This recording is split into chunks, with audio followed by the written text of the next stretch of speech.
Amém. Vamos orar.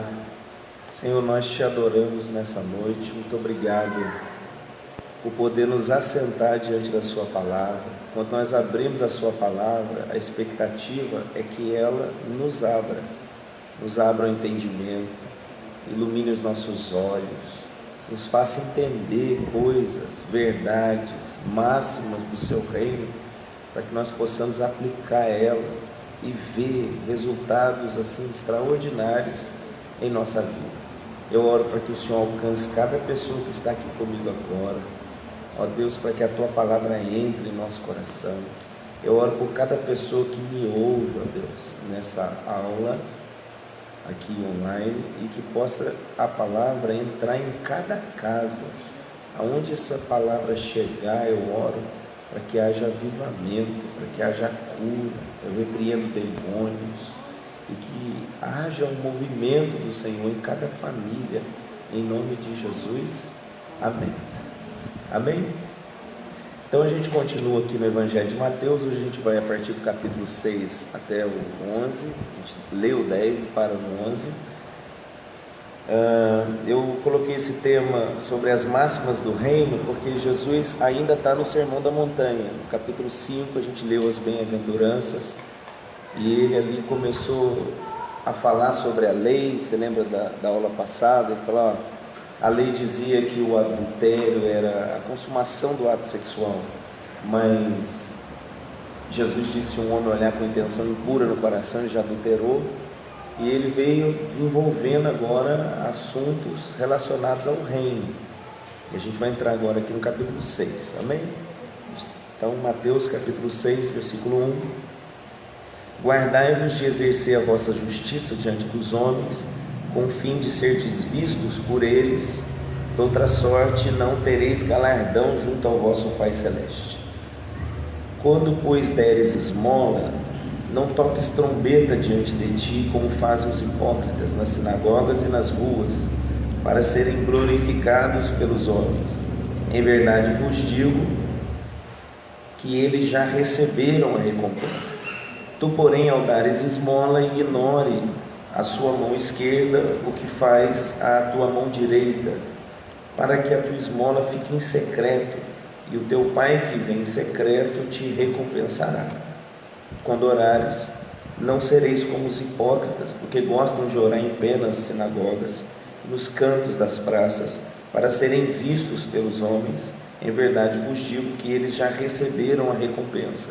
Tu, porém, quando orares, entra no teu quarto e, fechada a porta, orarás a teu Pai que está em secreto.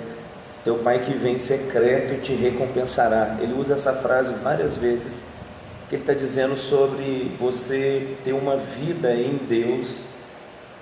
Aliás, a mesma vida em Deus, com ou sem pessoas. Esse é o segredo. Houve um tempo que eu fui da intercessão em Volta Redonda, do Projeto Vida de Lá. Você que está me assistindo, eu sou o pastor Daniel, sou do Projeto Vida em Cruzeiro. A sede é Volta Redonda, do apóstolo Joel da Silvia, da apóstola Silvia. Eu era da intercessão e comecei a orar assim fervorosamente várias vezes. Comecei a sentir no meu coração uma acusação que dizia: você faz isso porque as pessoas estão aqui e você está querendo chamar a atenção delas. E aí eu comecei a ficar triste com aquilo. Eu estava quase desistindo de subir para a intercessão, porque esse pensamento não saía da minha cabeça. Aí Deus falou comigo numa tarde. Ele falou assim: eu sei de um jeito que você pode ficar tranquilo com relação a isso. Aí eu perguntei para Deus: como? Aí ele me disse: se você orar aqui comigo, e aquilo que você for aqui comigo no secreto, você for lá diante das pessoas, você e eu sabemos que isso é você não está sendo diferente. Então o que Jesus está tentando mostrar aqui é que você deve desenvolver uma vida em Deus, que ela não deve ser uma aparência quando tem algumas pessoas e diferente quando tem outras. Ela deve ser uma só. Então agora ele vai desenvolver as máximas do reino. Ele vai falar sobre a gente se preservar de exercer a nossa justiça apenas para que as pessoas vejam.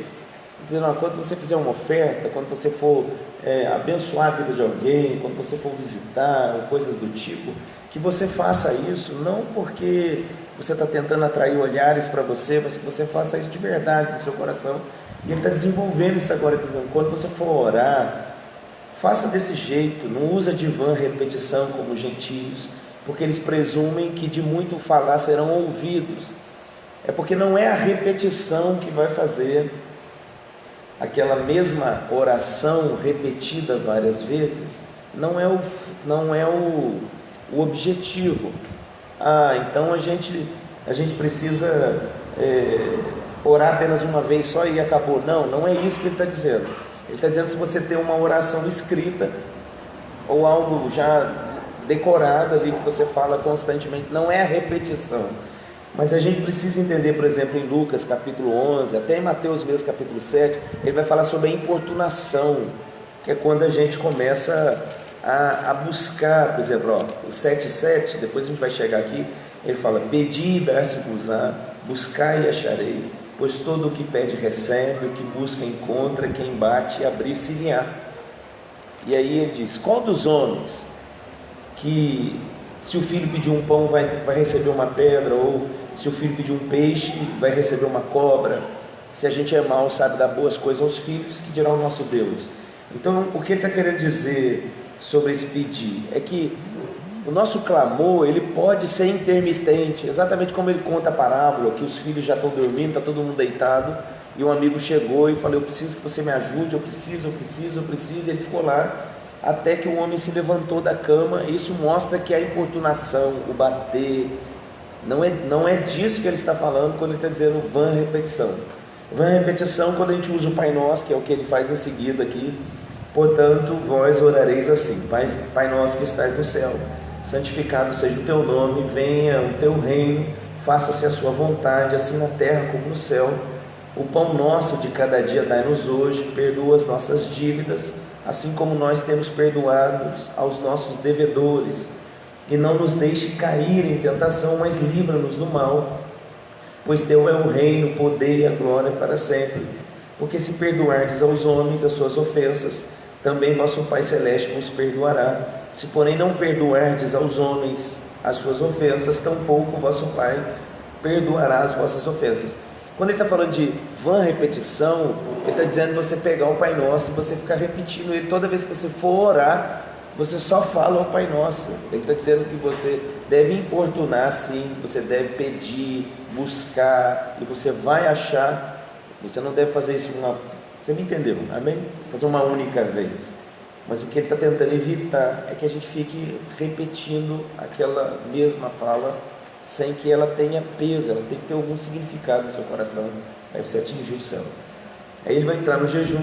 Quando jejuardes, não vos mostreis contristados como os hipócritas, porque desfiguram o rosto com fim de parecer aos homens que jejuam. Em verdade vos digo que já receberam a sua recompensa. Tu, porém, quando jejuares, unge a sua cabeça e lava o rosto, com fim de não parecer aos homens que jejuas, e sim ao teu Pai em secreto, e o teu Pai que vem em secreto te recompensará. Por exemplo, o jejum, nesse caso, ele está dizendo da pessoa ficar com aquela cara tipo assim, eu estou com fome, eu estou aguentando, eu estou jejuando. Ele está dizendo, não faça dessa maneira, se arrume, pente o cabelo, passe um perfume, escova o dente, porque dá mau hálito no jejum, dependendo da quantidade de tempo que você jejua, e Deus está vendo o seu propósito. Agora, é óbvio que a Bíblia fala sobre jejuns que foram convocação pública, por exemplo. Quando a gente vê nos dias de Jonas, ele é convocado por Deus para pregar em Nínive, e ali aquele rei daquela cidade convoca um jejum que até os animais jejuaram. Então é um jejum público, todo mundo sabe que está todo mundo jejuando. Então não significa que todo jejum tem que ser secreto. O jejum pode ser secreto em casos. Há outros que a igreja pode convocar, uma família inteira pode entrar num propósito. Existem jejuns que são parciais, como é o caso de Daniel, que ele não comeu nem bebeu os manjares, mas ele fez uma alimentação seleta de legumes e frutas. Se fosse hoje, por exemplo, ele fez algo saudável, tirou o refrigerante, tirou as bebidas, aquela coisa prazerosa do comer, ele evitou. Ele comeu o necessário para ter energia, para buscar a Deus. Esse é um bom jejum para às vezes quem trabalha ou coisa assim. A pessoa dura até 3 dias sem água. Então existem jejuns que você pode fazer sem água e ele deve demorar aí no máximo 3 dias. O corpo humano dura até 40 dias sem comida. Você é poderoso os 40 dias. Eu já cheguei perto dos 21. No 19º dia eu já fui voltando à alimentação, até que no 21 eu estava comendo normalmente, mas fui assim, só na água mesmo até o 15º, 17º, acho. Aí comecei a introduzir água de coco e depois fui voltando ao normal. O jejum, ele não tem a finalidade de mudar Deus. Isso você precisa ter em mente, porque Malaquias diz que Deus não muda. Eu sou o Senhor, não mudo, está escrito em Malaquias. O jejum muda você. O jejum enfraquece a nossa carne. Qual o objetivo?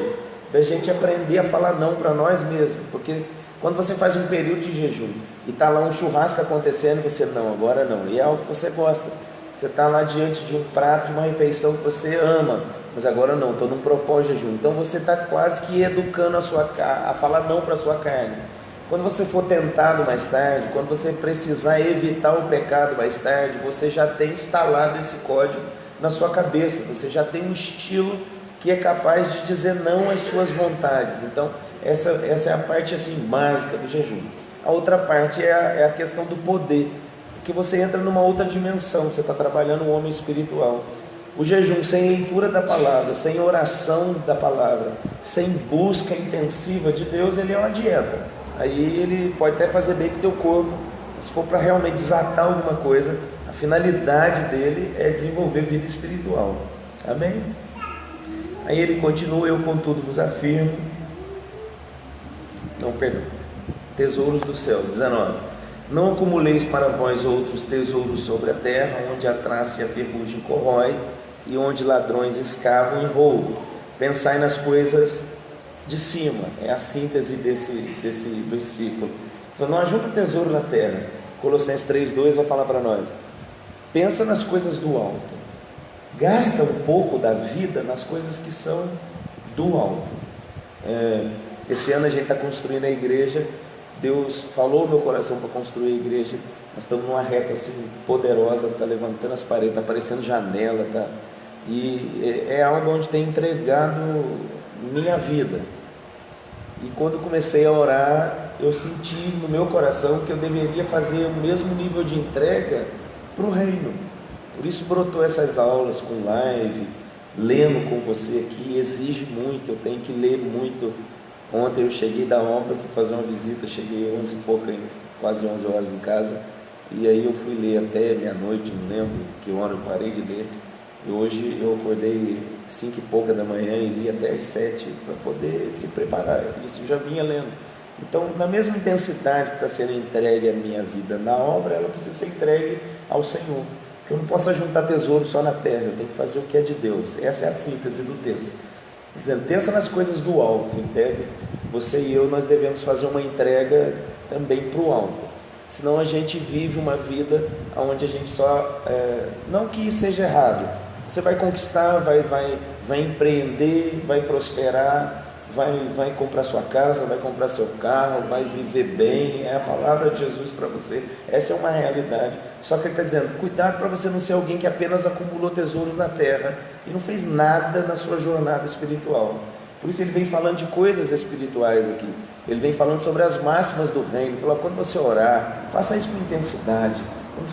Quando você for jejuar, faça isso de maneira correta. Quando você for servir ao próximo, faça isso não para chamar atenção, faça de verdade. Ou seja, semeie intensivamente no reino, nas coisas que não se veem, e semeie também nas coisas que se veem, para que você tenha um equilíbrio. Esse é o alvo aqui desses textos.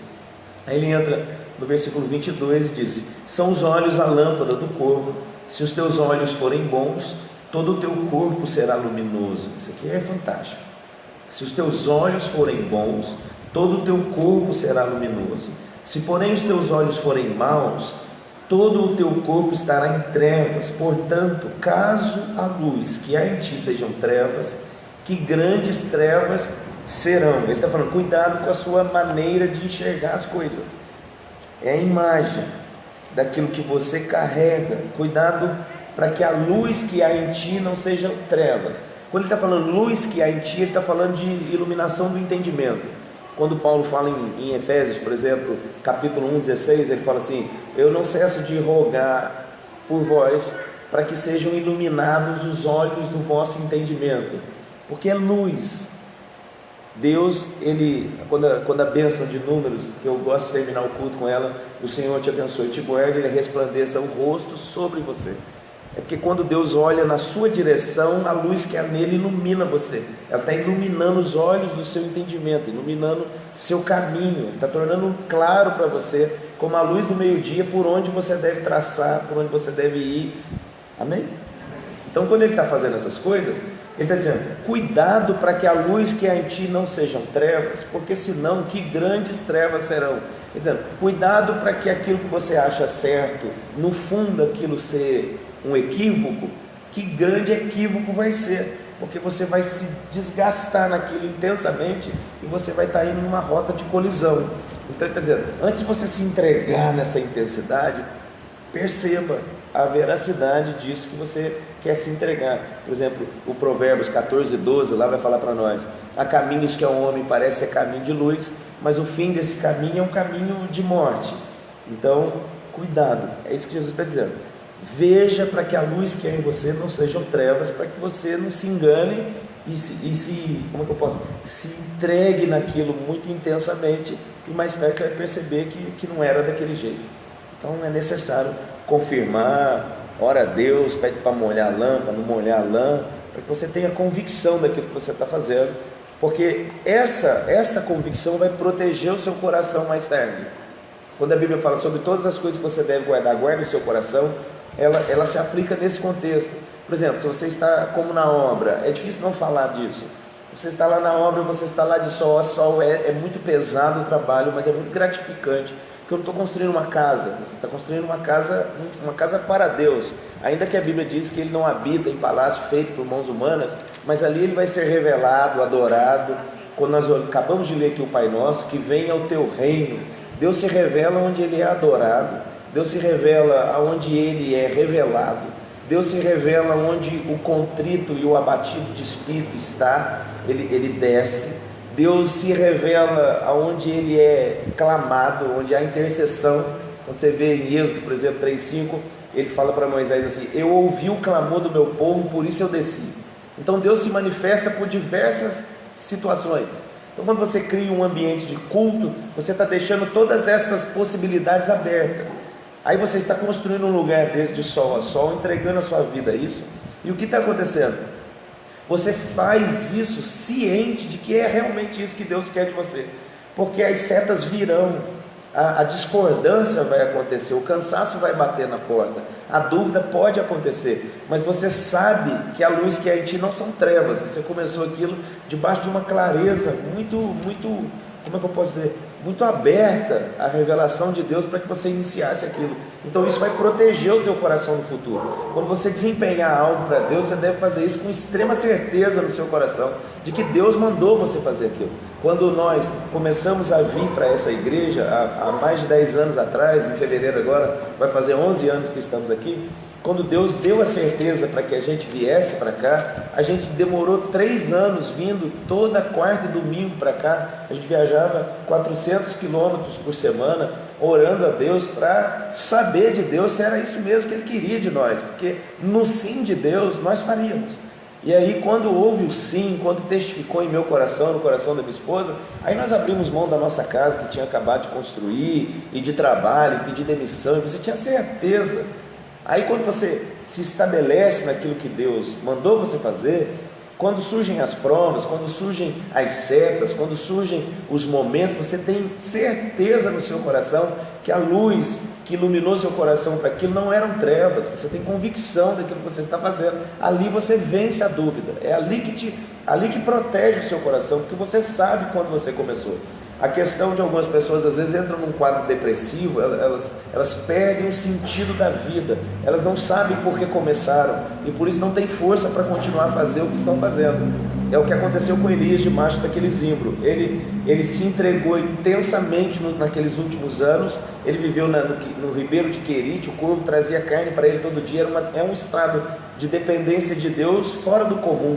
Depois ele vai para a casa daquela viúva e eles estão comendo todo dia, vendo a botija assim cheia de azeite, e a farinha da panela todo dia está na mesma quantidade, eles estão comendo. É um nível muito profundo de vida em Deus e de entrega.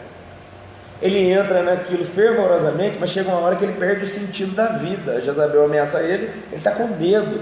Quando ele está com medo, ele perdeu o porquê que ele começou aquilo. Por isso Lamentação vai dizer para nós, eu quero trazer à memória aquilo que pode me dar esperança. Toda renovação espiritual se dá pelo fato de você trazer à memória do porquê você começou aquilo. Aí a luz que é em ti não são trevas. Você vai lembrar daquela última fala de Deus e você não vai ser mais alvo do diabo. Seu coração vai ficar em paz, porque você começou algo ali muito poderoso da parte de Deus. Amém? Então, continuando, então a gente não leu o 5 capítulo.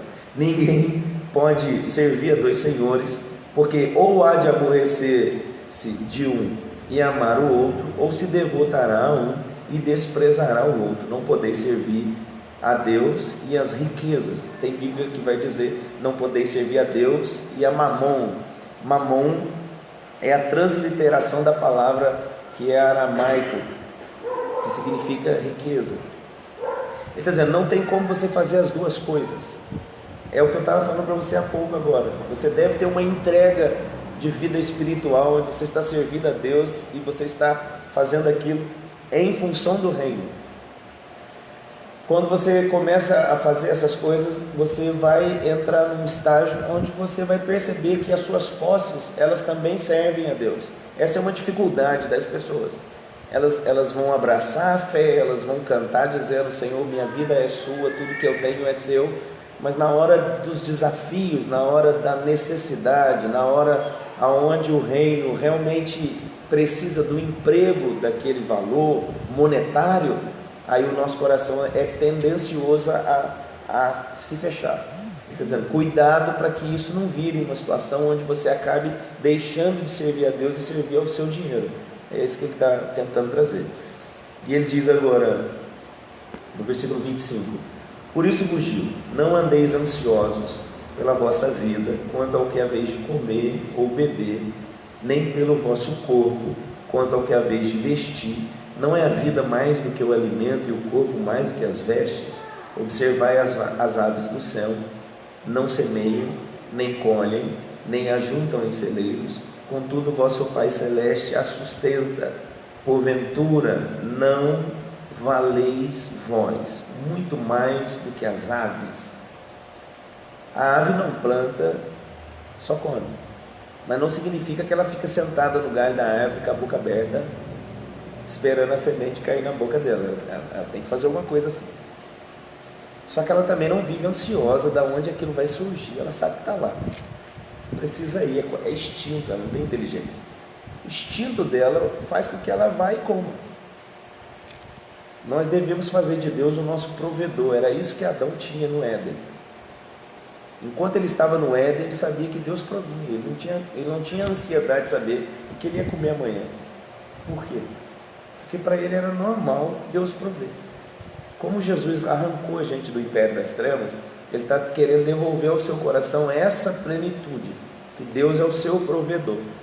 Quando isso instalar na sua cabeça, que Deus é o seu provedor, a ansiedade do dia a dia, ele vai deixar o seu coração, porque Deus proverá para si o cordeiro.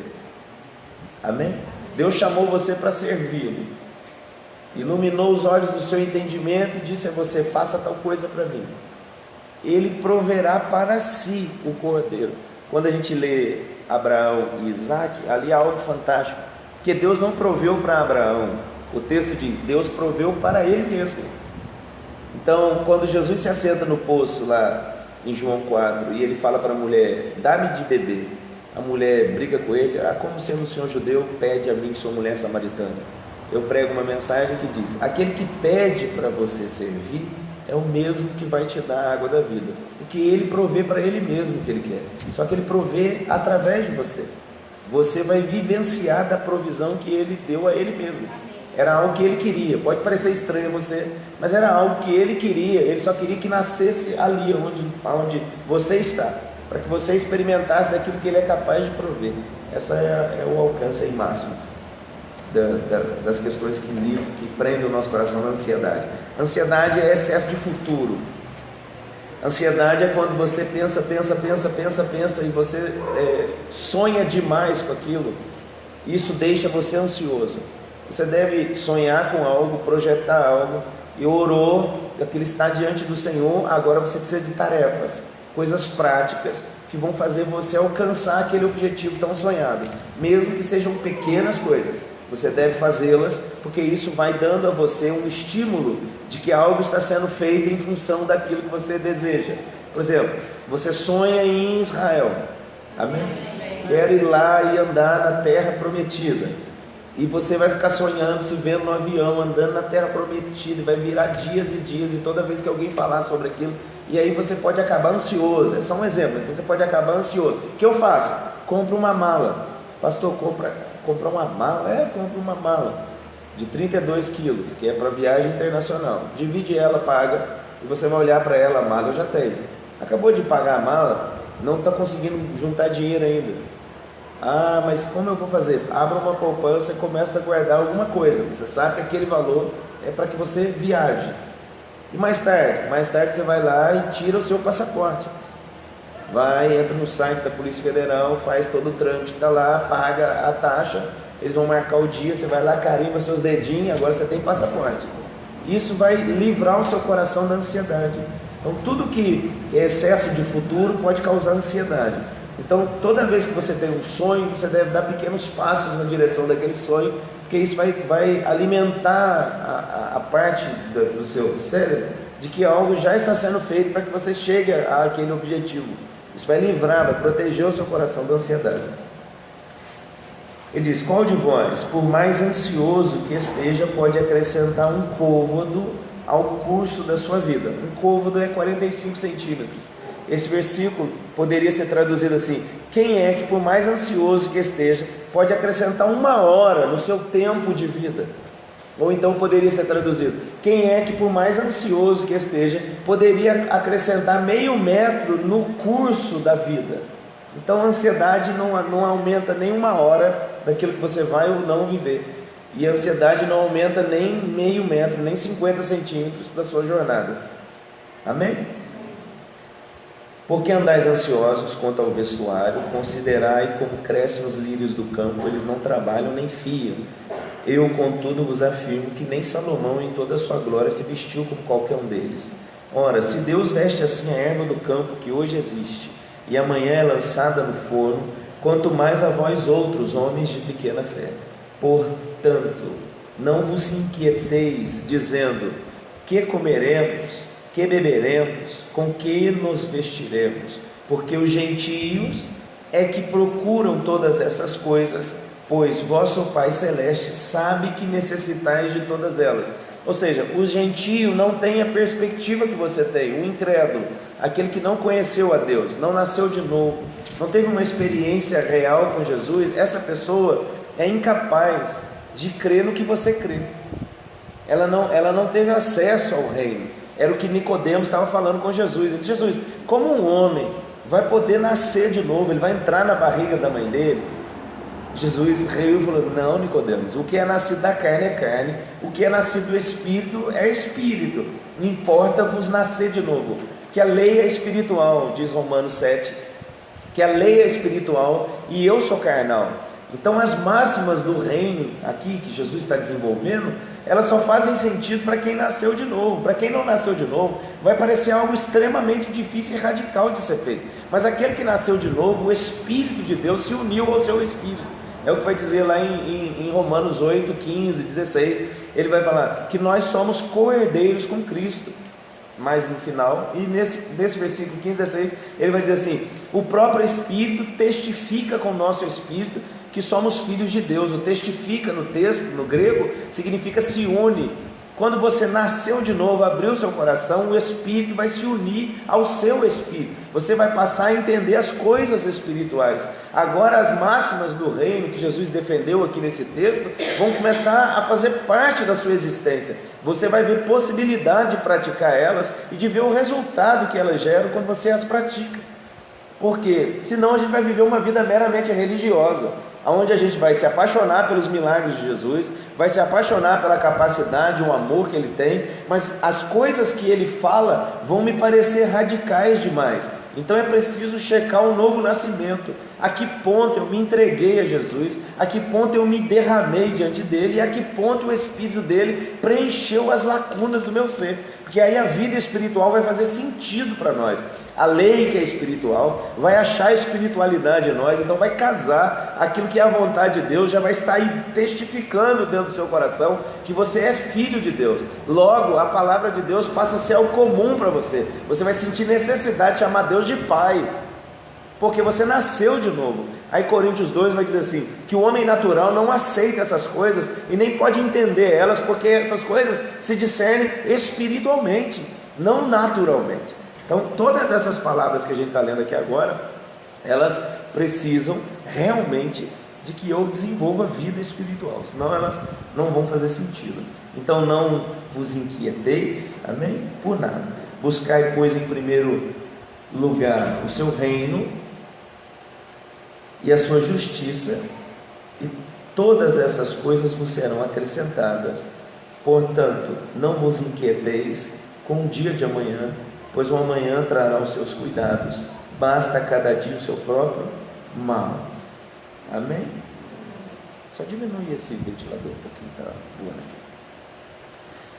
Amém? Você que está aí na internet, estamos aqui no Evangelho de Mateus e fazendo a nossa leitura, explicando aqui ao máximo que consigo o texto. Acompanhe a gente e creio que Deus vai desatar a sua vida nesse tempo, que há poder na palavra de Deus. No capítulo 7, então, não julgueis para que não sejais julgados, pois com o critério que julgardes sereis julgados, e com a medida que tiverdes medido vos medirão também. Porque vês tu o argueiro no olho do teu irmão, porém não reparas na trave que está em teu próprio? Ou como dirás a teu irmão, deixa-me tirar o argueiro do teu olho, quando tens a trave no teu? Hipócrita, tira primeiro a trave do teu olho, e então verás claramente para tirar o argueiro do olho do seu irmão. A religiosidade faz com que eu queira interferir na vida das pessoas, sem que eu realmente esteja sendo atingido por aquilo que quero que atinja a vida de alguém, entendeu? A religiosidade me faz esquecer quem eu era. No primeiro ano nós somos extremamente humildes no Evangelho, porque a gente sabe exatamente de onde Jesus nos tirou. Mas com o passar dos anos a gente tende a caminhar pela religiosidade, porque vamos ficando mais tempo na igreja, vamos conhecendo um pouco mais. Isso faz com que às vezes aquela verdade que já não tem atingido mais meu coração, eu queira que ela atinja o outro. É disso que ele está falando. Ele deixa que a verdade atinja você extremamente, para que assim você possa ser usado, para que essa verdade também atinja outras pessoas. Ele vai falar disso mais tarde, quando ele fala que um cego não pode guiar outro cego. Então, se uma pessoa tem uma trave no olho, ela está cega. Como é que ele vai falar que tem um cisco no olho do outro se ele tem uma trave no dele? Então veja para que a luz que é em ti não sejam trevas, ou seja, porque então você está achando que está certo e na verdade você não está iluminado o suficiente.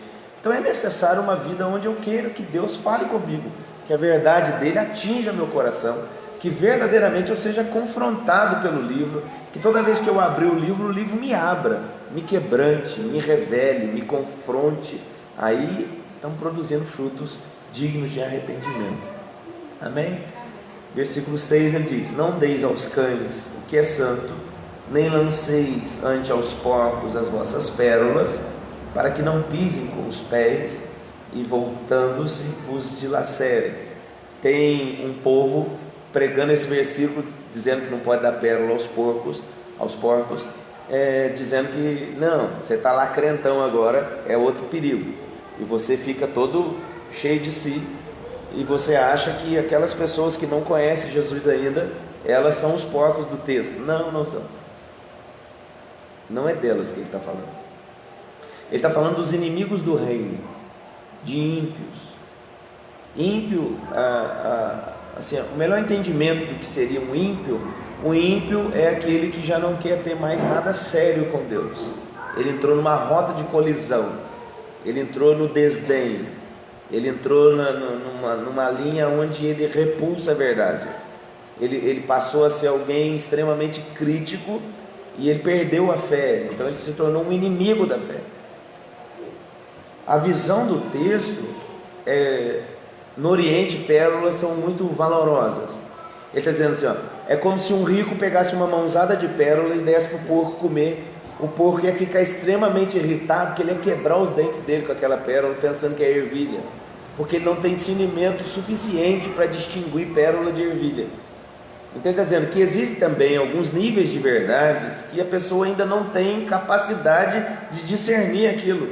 Então você está perdendo o seu tempo, mas sem chamar o outro de porco.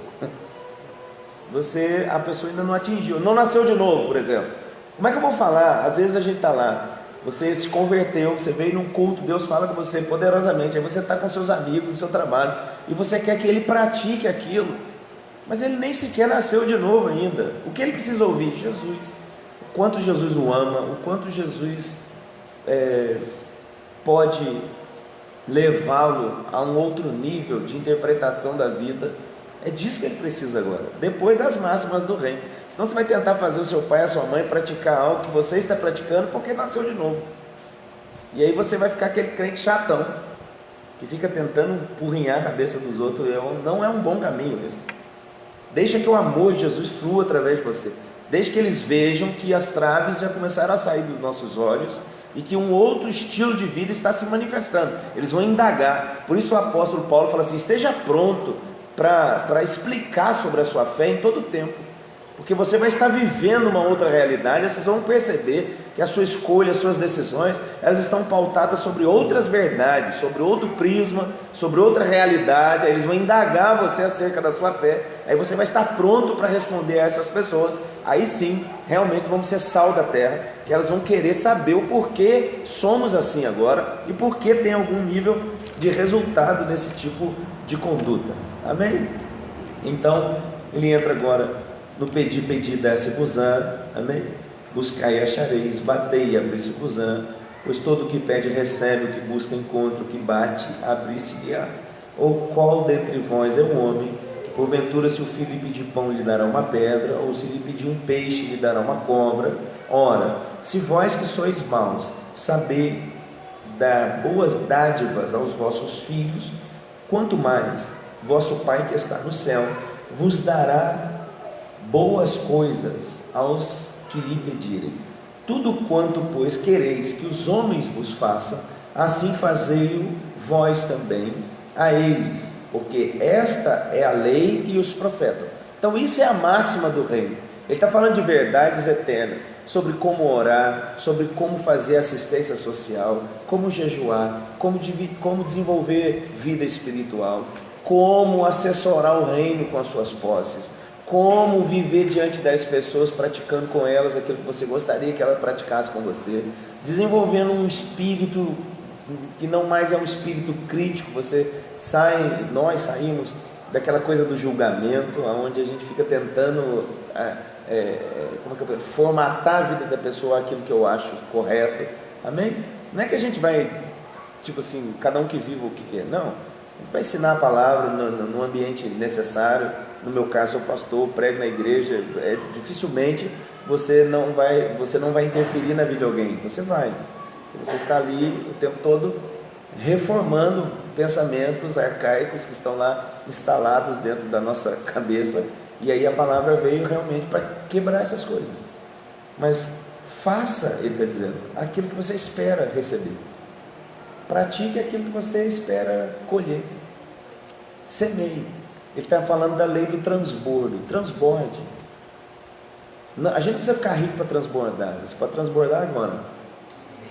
Há algo que você tem que alguém não tem, que queria muito ter, e você pode transbordar.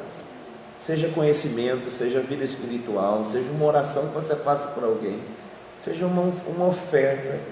Aprenda a ter esse coração de reino que transborda. Quando você obedece esse estímulo, Deus começa a ver que você pode ser ponto de referência para suprir necessidades, e aí você não tem problema em prosperar. É isso que faz você prosperar. Por isso que a Bíblia fala que Deus dá semente para quem semeia, porque essa pessoa entrou no transbordo. Ela sabe que ela não vai comer todas aquelas sementes, e ela sabe também que não vai estocar ela no silo. Ela sabe que aquilo está com ela a serviço do reino. Então ela começa a transbordar, seja na vida de alguém, seja no ministério. Amém? Sentiu um estímulo, obedece. Deus falou no teu coração uma quantia, falou algo que você deva fazer a alguém, está com a roupa do corpo, às vezes eu tive lugar, você tira o relógio, dá para alguém, é transbordo, porque você não sabe os contextos que estão por trás daquilo, você não sabe a oração que a pessoa fez. Eu já ouvi tantos testemunhos de gente assim, no ponto de ônibus, no desespero, sem saber como vai embora para casa, e alguém chegar assim, Deus falar, paga a passagem dele. Aí a pessoa, aqui, eu vou pagar sua passagem. Aí a pessoa, meu Deus, eu estava aqui orando para Deus mandar alguém. Aí o que aconteceu? Você entrou na rota de colisão das coisas que Deus quer fazer na terra. E nada começa grande, ser fiel no pouco, sobre o muito eu te colocarei. Daqui a pouco você vai ser alguém que Deus vai começar a desatar mesmo da janela do céu sobre a sua vida, porque Ele sabe que você vai obedecer esse estímulo sempre. Amém? Esse é algo fantástico. Entrai pela porta estreita, larga é a porta e espaçoso o caminho que conduz para a perdição, e são muitos os que entram por ela. Porque estreita é a porta e apertado é o caminho que conduz para a vida, são poucos os que acertam com ela. A porta é estreita, essa é a mensagem. Quando ele fala assim, não acumulei os tesouros na terra, lembra que ele disse? Porque imagina você abraçado de um monte de coisa, tentando entrar numa porta estreita, numa porta que cabe só você, e você abraçado de muitas coisas, não vai passar pela porta. Então, um estilo de vida onde eu quero levar tudo que tem, aquela coisa toda, não é adequado ao reino. Quer dizer, a porta do reino é estreita, eu preciso soltar bagagens, conceitos, e permitir que Ele trabalhe em mim, para que eu entre na onde Ele está me chamando para entrar. Acautelai-vos dos falsos profetas, que se vos apresentam disfarçados em ovelhas, mas por dentro são lobos roubadores. Pelos seus frutos os conhecereis. Colhem-se porventura uva dos espinheiros, ou figo dos abrolhos? Assim toda árvore boa produz bons frutos, porém a árvore má produz frutos maus. Não pode a árvore boa produzir frutos maus, nem a árvore má produzir frutos bons. Toda árvore que não produz bom fruto é cortada e lançada no fogo. Assim, pois, pelos seus frutos os conhecereis. Nem todo o que me diz Senhor, Senhor, entrará no reino dos céus, mas aquele que faz a vontade de meu Pai que está nos céus. Muitos naquele dia hão de dizer-me, Senhor, Senhor, porventura não temos nós profetizado em teu nome, e em teu nome não expelimos demônios, em teu nome não fizemos muitos milagres? Então lhes direi explicitamente, nunca vos conheci, apartai-vos de mim, vós que praticais a iniquidade. Então é a escala de valores do reino que Jesus está revelando. Nós temos os dons e os frutos espirituais, ok? Ele está falando de fruto. Fruto é aquilo que eu fui chamado para ser. Dom é aquilo que eu fui chamado para fazer. Ninguém vai para o céu pelo que faz, não vai por dom, vai por fruto. Ele está dizendo, naquele dia muitas pessoas vão dizer, mas eu expulsei demônio, mas eu fiz milagre, eu profetizei. Todas as três áreas são dons espirituais, é uma bênção. Mas os dons é o seu chamado, é a sua função. Mas o que realmente Jesus espera de nós é fruto. A árvore é conhecida pelo fruto. O fruto está em Gálatas 5, paz, amor, longanimidade, benignidade, temperança, mansidão, domínio próprio. Contra essas coisas não tem lei. Elas devem ser assim, radicais, assim, como é que eu posso dizer? Em exagero, elas devem acontecer em nós. Por quê? Porque senão a gente acha que o que a gente faz é o que nos leva para o céu. É preciso saber que Romanos 11, 29 diz para nós que os dons são irrevogáveis, entendeu? Romanos 11, 29, vou ler. porque os dons e a vocação de Deus são irrevogáveis.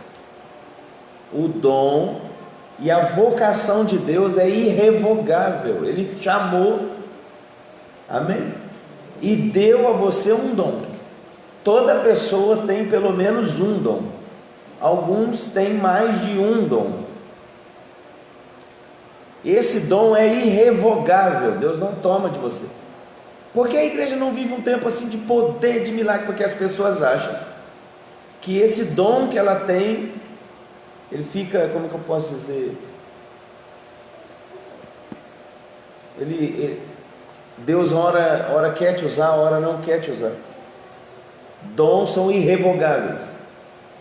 Se Ele deu a você um dom, aquele é seu dom. Você pode estar escandaliza, como eu vou dizer. Você está lá desviado. Já viu testemunho assim? O cara estava bêbado, aí ele entrou num lugar, um monte de gente endemoniada, e aí ele deu assim um estalo, e ele começou a orar ali, se expulsou demônios, ficou todo mundo escandalizado. Por que ele fez isso? Porque ele é o dom dele, é irrevogável.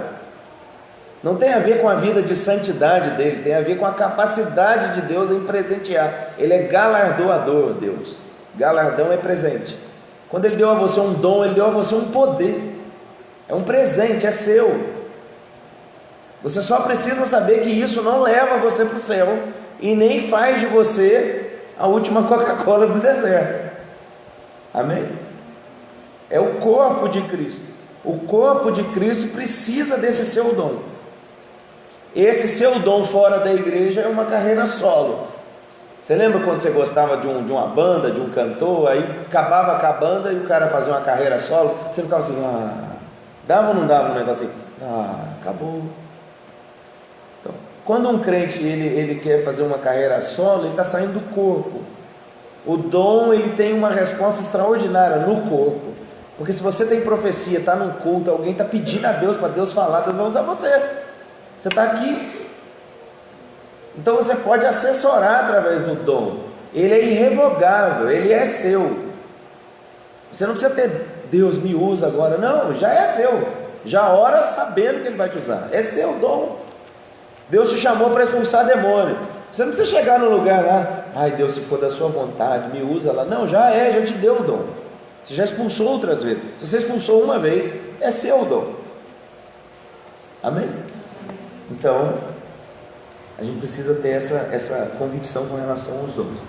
Por isso, no final dos tempos, as pessoas vão dizer, mas eu expulsei demônio, eu não vou entrar no céu. Não. Você desenvolveu o dom, legal, mas eu não te conheço, ele fala. Por quê? Porque não tem fruto. Você não desenvolveu intimidade comigo. Você só usou o que eu coloquei à sua disposição. Todo aquele, pois, que ouve estas minhas palavras e as pratica, será comparado a um homem prudente. Olha bem, ele está terminando o sermão. Ele ainda está na montanha, lá do capítulo 5, bem-aventurado.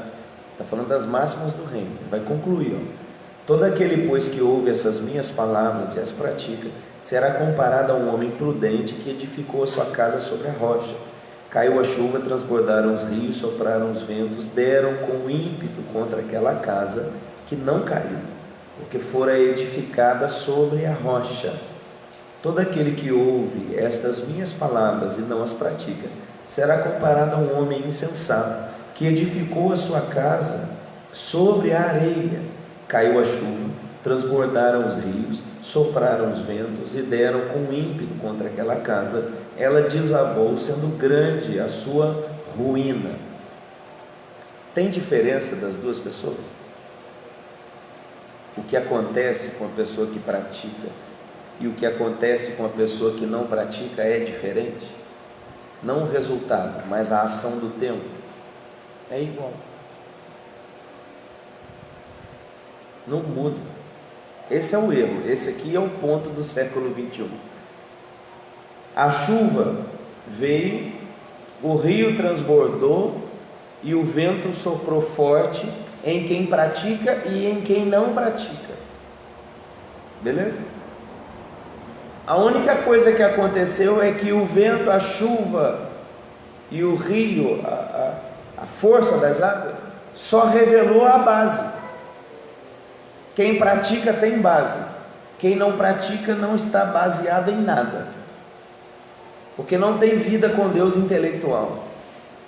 Isso é religiosidade. Conhecer a Bíblia intelectualmente é neofarisaísmo. A gente foi chamado para praticar o reino, porque é na prática que você realmente aperfeiçoa aquilo que está acontecendo e aquilo que Deus está estabelecendo como nova base sobre a sua vida. Então, qual que é o ponto aqui? Essas 3 ações revelam onde está a base de uma pessoa. Se a pessoa ouve essas máximas do reino e ela desenvolve isso, ela começa a praticar isso, isso significa que ela tem base sólida. O vento vem, a força da correnteza vem, a força do vento vem e a pessoa fica. Então o que ele está querendo dizer é que o vento revela as minhas bases. Se eu tenho base eu fico, senão não. Então quando fala 1000 cairão ao meu lado, 10.000 à minha direita, eu não serei atingido, não significa que o vento, a tempestade e a força da correnteza não vai te tocar. Há um monte de gente equivocada com isso. Eles correm para a igreja, eles entregam a vida ali para Jesus, entre aspas, eles estão achando que nada mais de ruim vai acontecer com eles. Aí na primeira frustração, no primeiro momento onde a vida se apresenta um pouco mais dura e imparcial, a pessoa desvia, porque na cabeça dessa pessoa ela não vai sofrer nada, ela não vai sofrer dano. Olha bem, aqueles que ouvem a minha palavra e praticam, ele vai ser como um homem que construiu uma casa na rocha. Veio o vento, veio a chuva, veio as águas, e a casa continua em pé do mesmo jeito, não mudou nada. Aquele que não pratica, ele é alguém que construiu a casa na areia. Veio o vento, veio a chuva, veio as águas, levou as bases, levou tudo embora, é uma grande ruína. Então esse é o mal do século. As pessoas não estão, como posso dizer, apresentadas à tribulação, porque a tribulação produz experiência. A prova da vossa fé produz experiência. As pessoas não estão aptas a serem provadas, elas acham que o Evangelho é uma isenção de maus momentos. No mundo tereis aflição. Quando o apóstolo Paulo fala sobre a armadura de Deus, no capítulo 6 de Efésios, ele fala assim: olha, fortalecei-vos no Senhor e na força do seu poder, no demais, revesti-vos, pois, de toda a armadura de Deus, para que você, ao passar pelo dia mau, você permaneça inabalável. Pratique a palavra, faça da palavra sua espada, faça da fé o seu escudo, faça da esperança um capacete na sua cabeça, faça da pureza algo que protege as suas partes, para que você possa, ao passar por tudo que você precisa passar, permanecer inabalável. Sua casa não vai cair. Mas Jesus está falando sobre as máximas do reino. O que ele está dizendo? Ele está dizendo que nada vos causará dano. Quando a gente lê lá em Lucas 10, 19, ele fala assim: eis aí vos dei autoridade, eis aí vos dei poder para pisar serpentes e escorpiões, e nada, absolutamente nada, vos causará dano. Quando ele fala lá, vos dei poder, em algumas bíblias, ou vos dei autoridade, o grego desse texto é exousia. Exousia é a habilidade ou força que alguém é revestido e direito de exercer esse poder. Então veio a chuva, veio o vento, você tem autoridade para exercer poder de reino sobre aquela situação, e aquela chuva, aquele vento, aquela tempestade não arrancar você das suas bases. Você fez de Cristo a rocha da sua existência. Amém? Aí esse vento não arranca você dessa rocha. Isso é inseparável, é inquebrável. Por isso Romanos 8 vai falar assim, ó, nem altura, nem profundidade, nem morte, nem coisas do presente, nem coisas do futuro, nenhuma arma nova, nenhuma cilada nova que o diabo inventar pode separar você do amor de Deus que está em Cristo Jesus. Essa é a base de todas as coisas. Se você praticar essas coisas, se você fizer dele a sua base, significa que as intempéries elas vão surgir, porque o sol nasce para o justo e para o injusto, e a chuva também. Então vai acontecer momentos que você vai estar diante de uma situação clínica, debaixo de um diagnóstico médico que cause em você aquele, meu Deus, e agora? Você vai estar diante do desemprego, diante de uma situação complicada, diante de algo que está atacando você ferozmente, e você sabe que as suas bases estão em Cristo. Cristo em você é a esperança da glória. Aí você não se firma em Cristo apenas para essa vida, senão também não funciona. Por isso Coríntios 15 fala assim: aquele que crê em Jesus apenas para essa vida é uma pessoa, é a mais miserável forma de existência. Porque se você achar que Jesus vive apenas para dar a você uma boa vida, isso é uma maneira muito miserável de viver. Amém? Todas as pessoas que viveram essas coisas, por exemplo, como o mártir Estevão, ele viu o céu aberto no instante que foi apedrejado. Ele é alguém que está praticando a Escritura, que está vivendo o reino de Deus de maneira intensa, ao ponto das pedras não causarem nele dor. Ele está olhando o céu aberto, vendo Jesus em pé diante dele, no trono, e ele está dizendo: Senhor, não culpa eles, porque eles estão fazendo isso aí, porque eles não sabem. Eles não sabem o que eu sei, eles não veem o que eu estou vendo, por isso a reação deles é essa, e a minha tem que ser diferente, porque os olhos do meu entendimento foram iluminados. Eu tenho certeza daquilo que Deus começou a fazer em mim, então eu não vou me demover da fé. A apostasia surge mais brevemente na vida daqueles que acreditaram que Jesus ia livrar eles do sofrimento. Ah, mas ele livra? É lógico que ele livra. Ele livra de um acidente, livra. Ele cura uma pessoa, cura. É claro que ele faz essas coisas, e nós oramos sempre para que ele faça. E se ele fizer, ele é Deus. E se ele não fizer, ele continua sendo Deus. Eu sou dele, ele me ama, essa é minha identidade. Eu estou firmado nela. Nada pode mudar isso. Amém? Aí ele diz que você vai ser bem sucedido. Amém? Quando Jesus acabou de proferir essas palavras, estavam as multidões maravilhadas da sua doutrina. Ele está terminando o sermão, está vendo? Porque ele as ensinava como quem tem autoridade, não como os escribas. Os escribas falavam, mas não faziam. Eles viam nele a verdade enquanto falavam. Isso mudou para eles a realidade. E aí a gente entra no capítulo 8, né? Ora, descendo ele do monte, as grandes multidões o seguiam, e eis que um leproso, tendo se aproximado, adorou, dizendo: Senhor, se quiseres, pode purificar-me. E Jesus, estendendo a mão, tocou-lhe, dizendo: Quero, fica limpo. Isso aqui é algo fantástico sobre a vontade de Jesus. Ele sempre quer. Você já deve se aproximar dele assim, ele quer. E imediatamente ele ficou limpo da sua lepra. Disse-lhes então Jesus: Olha, não digas a ninguém, mas vai mostrar-te ao sacerdote e fazer a oferta que Moisés ordenou para servir de testemunho ao povo.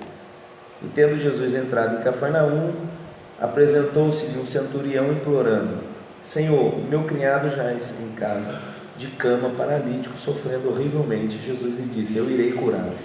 Mas o centurião respondeu: Senhor, não sou digno de que entre na minha casa, mas apenas manda com uma palavra que o meu rapaz será curado.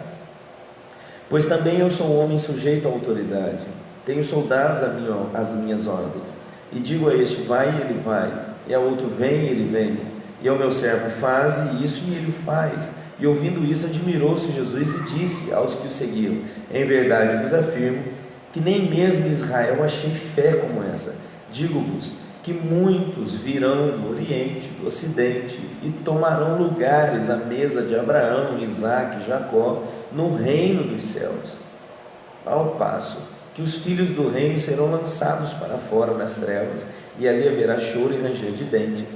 Então Jesus disse ao centurião: vai-te e seja feito conforme a tua fé. E naquela mesma hora o servo foi curado. Então Jesus aqui, ele acaba de terminar o sermão e o reino está se manifestando.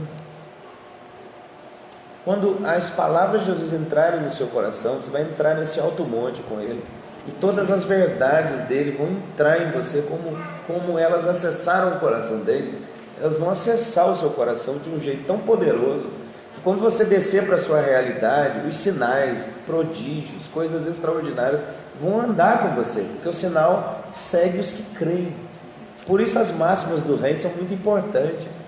Quando eu postei hoje aquela arte, pus uma moeda e a cruz, as pessoas ficam achando que você vai falar de dinheiro, não é? Elas ficam com medo. Ele está falando sobre valores do reino, sobre a maneira de realmente viver em Deus. Amém?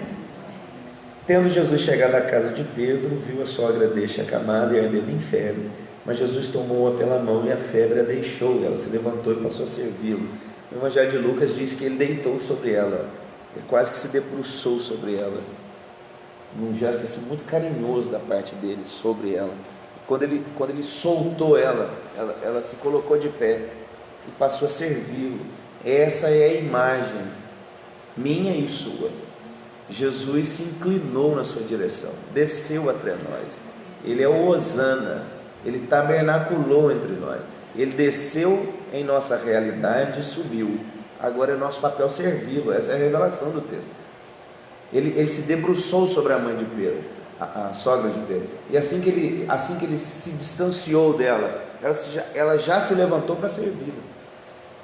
Então não há nada mais que você deva esperar para servi-lo, é tempo de servi-lo agora. Ele já se inclinou sobre você, ele já se afastou, ele está no reino dele, e agora você deve servi-lo. Amém? Chegada a tarde, trouxeram-lhe muitos endemoniados, e ele, meramente com a sua palavra, expeliu os espíritos e curou todos os que estavam doentes. Isso aqui era muito novo para eles, porque ele não fez nenhum ritual, ele apenas ordenava ao demônio: sai, e esse saía. Porque diante das pessoas, Jesus era o filho do carpinteiro, amém?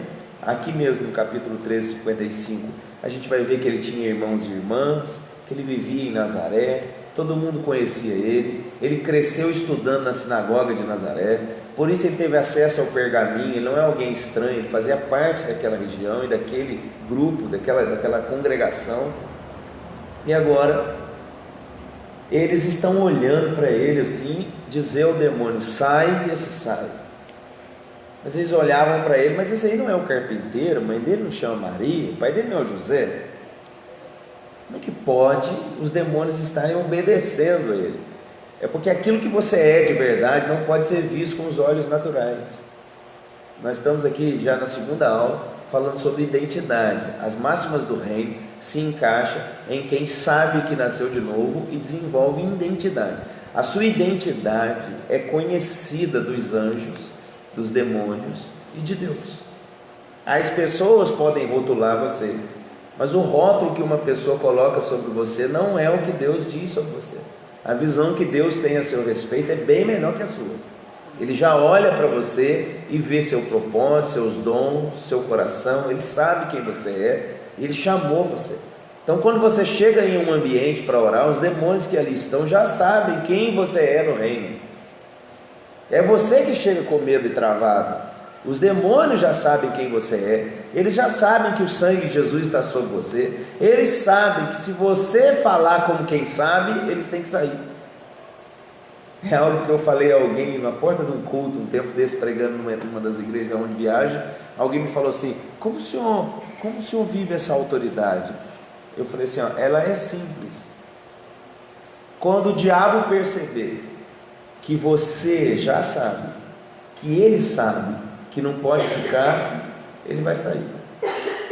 Mas enquanto o diabo olhar para você e ver que você não sabe, que ele sabe que não pode ficar, ele continua. Porque o desatar não está nele, está em você. Você é filho do reino. Então Jesus já chegava como filho, ele nem fazia força para o demônio sair. Ele pisava no lugar, os demônios: mas ele é Jesus. Meu filho, ele nasceu em carne e osso. Não está todo mundo, ele tinha alguma áurea nele, alguma coisa assim que diferenciava ele? Não, as pessoas estão chamando ele de filho do carpinteiro. Mas a identidade dele não pode ser vista com olhos naturais. Por isso, quando ele perguntou para os discípulos: quem vocês estão achando que eu sou? Aí disseram: uns disseram, o senhor é João Batista. Outros disseram, o senhor deve ser algum profeta. Aí Pedro disse: tu és o Cristo, o Filho do Deus vivo. Aí Jesus deve ter dado um sorriso olhando para ele e falou assim: não foi nem carne nem sangue que te revelou isso. porque seus olhos naturais não podem ver quem realmente eu sou. Se você viu, é porque Deus te mostrou. Então, quando ele chegava no lugar, os demônios já sabiam quem ele era. Então ele olhava para os demônios, saía. Porque os demônios sabiam que ele sabia quem eles são e se eles devem ou não sair. Ele falou, deu ruim, ele chegou. É assim que você deve chegar nos lugares. Você vai entrar dentro da sua casa, está uma opressão, uma situação acontecendo, você aí me assistindo, às vezes vivendo uma pressão danada dentro da sua casa. A opressão é o primeiro nível da manifestação do diabo. Quando ele começa a oprimir você, dentro do Salmo fala sobre o terror noturno, você está debaixo de pesadelo, é como se o Satanás sentasse na cabeceira da sua cama, e você é atordoado ali a noite toda com aquela pressão, com aquela sensação que tem alguém naquele ambiente. Você deve saber que a sua identidade é de filho de Deus, e Ele sabe quem você é, Ele não está ali enganado, você não precisa dizer para Ele quem você é, Ele já sabe quem você é. Aquela hora é a hora de você manifestar quem você é. Às vezes uma falsa modéstia faz a gente, mas eu vou orar aqui, tá? Mas não, irmão, você é filho de Deus. Você vai se levantar ali, eu sou luz aqui agora, e eu digo a essa opressão, você sabe que não pode ficar aqui. Está fazendo o que aqui? Junta o que é seu e sai. Ele percebe que você já sabe, que ele sabe que não pode ficar. Essa é a fonte da autoridade. Amém? Então Jesus está expondo ela. Vendo Jesus, muita gente ao seu redor, ordenou que passassem para outra margem. Então, aproximando-se dele, um escriba disse-lhe, mestre, seguir-te-ei para onde quer que fores. Mas Jesus lhe respondeu, as raposas têm seus covis, as aves do céu ninho, mas o Filho do Homem não tem onde reclinar a cabeça. É fato que Jesus tinha sim, mas por que ele está falando que não tinha? Jesus viu o cara vindo na direção dele, é como se ele estivesse falando assim, ó, se você está vindo na minha direção em busca de conforto e repouso, não tem, repensa isso aí. Ele era radical com isso. Daqui para frente agora, ele vai ficar desse jeito. Até aqui ele estava falando sobre como orar, como se portar, como ofertar. Amém? Agora ele vai falar assim, como deve ser a nossa expectativa ao se aproximar dele. Ele está exigindo algo. Então ele vai entrar numa máxima agora, que ele espera de alguém quando alguém se aproxima dele. Então agora ele vai ficar radicalzão mesmo. O cara vem na direção dele com o olho brilhando assim, esperando ganhar a casa própria, e ele olhou assim, eu não tenho casa, eu não tenho aonde nem repousar a cabeça. Se você está esperando achar isso em mim, repensa. Não é que a pessoa não vai achar, mas se isso é a força, a única coisa que faz a pessoa se aproximar dele, ele fala, repensa. Isso é consequência. Você veio até ele porque você entendeu que ele é o rei do reino. Amém? Ele não é só seu salvador, ele é o rei. O rei tem o reino, tem um rei.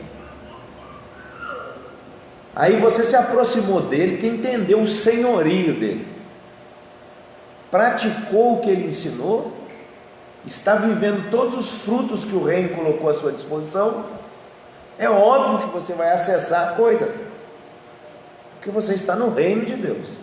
Agora, se o que te faz aproximar dele é o desejo, apenas o desejo por essas coisas, ele está dizendo assim, ó, repense. Eu não tenho nem onde dormir. O cara é louco, mas não tem. Porque você lê o Evangelho, vai ler aqui comigo o ano inteiro, amém? E vai ver Jesus falando assim, ó, e Jesus sabendo o que pensavam dele, e Jesus olhando para eles e discernindo o que eles tinham no coração. Então todo mundo chegar perto dele, ele já sabe o que a pessoa quer, irmão. Então seja direto. Quando o cara veio na direção dele esperando a casa própria, ele falou assim, não sou Caixa Econômica Federal. Não tem. O cara deve ter ficado olhando para a cara dele, tipo assim, por que ele bugou assim? Porque a única coisa que fez ele aproximar de Jesus era isso. Jesus falou que isso não ia dar, então acabou. Amém? Há mais em Jesus. E outro dos seus discípulos lhe disse: Senhor, permite-me ir primeiro sepultar meu pai. Replicou-lhe, porém, Jesus: segue-me e deixa os mortos sepultar os seus mortos. Então agora ele vai falar sobre a escala de valor do reino, porque ele está pedindo dos seus discípulos algo radical. Ele está dizendo assim: você entendeu o reino mesmo? Entendi. Então eu quero que você alinhe as suas prioridades. É possível que esse rapaz não esteja só no dia do velório do pai. É possível que ele está. Alguns estudiosos fazem essa interpretação do texto. Eles vão dizer que esse rapaz está dizendo assim: deixa primeiro eu esperar meu pai morrer, enterrar ele, e aí depois eu começo a servir. Aí Jesus está dizendo: não, deixa os mortos enterrar seus mortos. Mas como assim os mortos enterrar seus mortos? Quem não nasceu de novo, para Jesus está morto. Amém? Ele não ama. Não é isso que eu disse. Vivo para ele quem nasceu de novo. Nasceu de novo, para ele estar vivo. Amém? Senão você se apega a alguém mais do que você deveria se apegar com ele. É isso que ele está querendo trazer. Ninguém, ele vai falar, deve ocupar o lugar que é dele, senão dá ruim.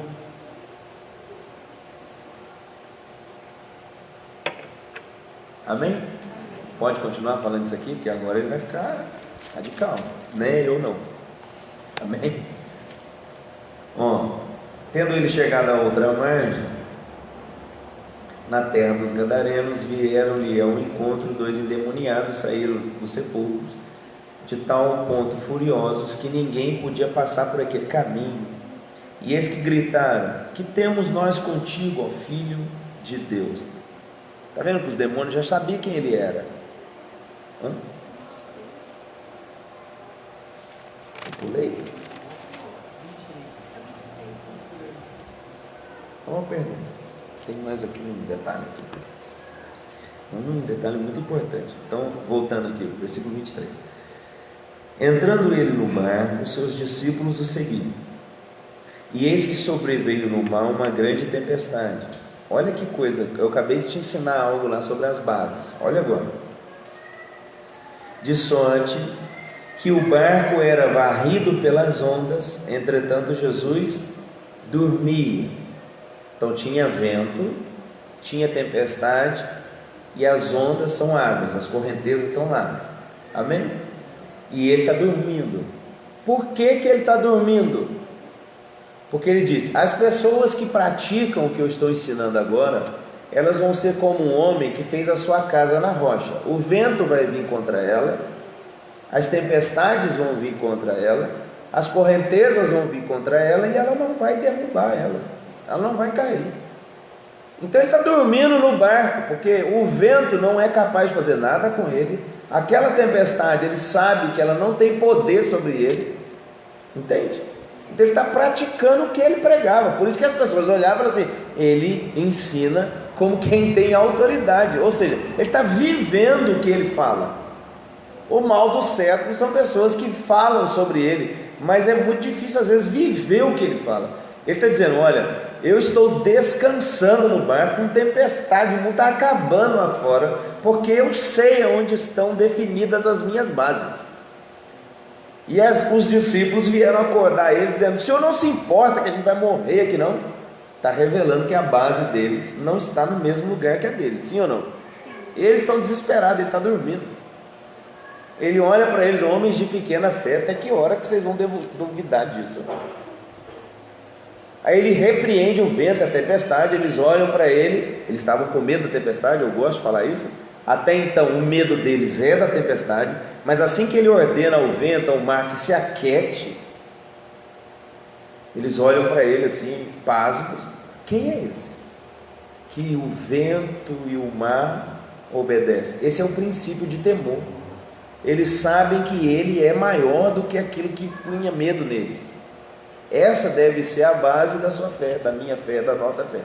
Essa deve ser a base da sua fé. Saber saber que aquilo ali que provoca medo no seu coração, aquilo ali que desgasta você, não é maior que o Deus que prometeu coisas a você. É você estar seguro nele. Ele é a sua base, ele é a fonte da sua convicção. Amém? Agora sim, então, no 28, tendo chegado à outra margem, à terra dos Gadarenos, vieram-lhe ao encontro 2 endemoniados, saindo dentro dos sepulcros, a tal ponto furiosos que ninguém podia passar por aquele caminho. Tem uma mensagem tremenda nessa frase, que Jesus ouviu dizer que existia uma rua que ninguém podia passar nela, porque o demônio não deixava. Ninguém podia passar por aquele caminho, o endemoniado não deixava. Quando a gente lê os sinóticos, os outros evangelhos que falam sobre isso, até há alguém que questiona, que aqui em Mateus fala que há 2 endemoniados, depois mais tarde no evangelho de Lucas vai dizer que só há 1 endemoniado. Não é que eles estão em divergência, é que Mateus achou interessante falar sobre a quantidade, e o outro evangelho quis falar sobre a intensidade. Um endemoniado, vamos dizer que estava dentro de um grau assim normal, mas o outro endemoniado era amarrado e despedaçava as cadeias. Ele vivia nu, comendo restos no cemitério, era assim que ele vivia, e a rua aonde ele passava, o caminho aonde ele passava, ninguém podia passar naquele caminho. Imagina quando contaram para Jesus: olha, tem uma rua, tem um endemoniado lá, que a rua, ele acha que a rua é dele, se passar lá ele bate, ele é agressivo. Aí Jesus entrou no barco e falou assim: vamos para o outro lado. Os caras vão fazer o quê? Vamos fazer um mistério aqui, porque ele é o caminho. Como é que alguém vai ficar no caminho? Não tem como, irmão. Aí ele entra no barco e ele dorme no barco, porque ele acabou de ensinar que quem pratica essas palavras, o vento, a tempestade e as correntezas, só revelam a base dessa pessoa. Aí ele entra no barco e dorme. Por quê? Tem vento, tempestade e correnteza, a base dele foi revelada. Ele não tem medo delas, porque ele sabe quem ele é em Deus. Então elas não são nada comparada a quem Deus é para ele. Aí ele pisa no caminho que ninguém podia passar. Quando ele pisou lá, ele chamou por eles. Por isso eles vieram. Porque o Senhor veio nos atormentar aqui antes da hora. Ele sai. Mas deixa a gente ir para os porcos. Ele vai. Aí tem gente que não come carne de porco, porque o demônio entrou na carne de porco. Não tem nada a ver isso. Tira isso da sua cabeça. Quando a gente lê aqui Atos 15, você vai ver sobre o primeiro concílio. Foi o dia que Pedro e Paulo e Tiago e os pilares da igreja se reuniram, a igreja primitiva, para saber o que ia acontecer com a gente, porque a gente não é judeu. Aí eles se reuniram e falaram: como é que vai fazer? Nós vamos circuncidar? Eles falaram assim: acho que não, porque a gente não está circuncidando mais, e o Espírito Santo está vindo sobre nós do mesmo jeito, então não precisa cortar nada em nós, que está funcionando. Jesus já está vindo, está maravilhoso. O que a gente faz com os gentios então? Olha, fala para eles não comer comida com sangue sufocado, para que eles se livrem da imoralidade sexual, dos ídolos, e amém.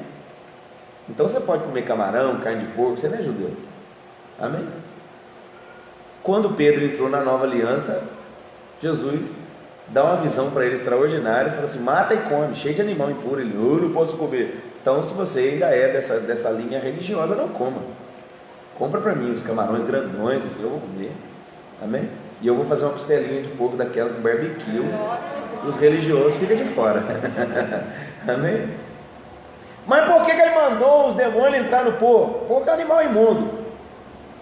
Primeiro você precisa saber que ele está numa decápolis, Deca de 10, ele está do outro lado do Mar da Galileia, em cidades que estão dentro do território judeu, mas que querem viver como cidades ímpias. Então eles estão criando porco, perdão pela palavra, só de sacanagem, que é o costume deles, dentro de terras que não são deles. Aí ele permite os demônios entrarem nos porcos, os porcos se precipitam no penhasco e morrem. Para que ele faz isso? Ele está falando sobre os valores do reino, sim ou não? Quando os caras vieram, viram aquele endemoniado completamente são, limpo e manso, mas disseram para Jesus: se retire daqui. porque nossos valores não conseguem, como eu posso dizer, a gente dá mais valor aos porcos que morreram do que a libertação desse homem são e limpo aqui diante de nós. Então Jesus praticava o que ele fala. Amém? Cuidado com os pets. Pet não é gente. Amém? Ah, mas eu devo amar? Ama. Mas não vai pôr o filho na coleira e o pet no carrinho de bebê. Não dá. Cada coisa no seu lugar. Amém? Então vamos embora, senão você já fica bravo. Vamos lá. Capítulo 9. Tem que acabar. Entrando Jesus no barco, passou para o outro lado e foi para a sua própria cidade. Está voltando, para o outro lado.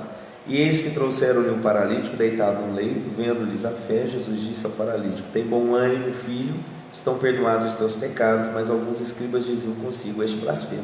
Jesus, porém, conhecendo-lhes os pensamentos, disse: por que cogitais o mal no vosso coração?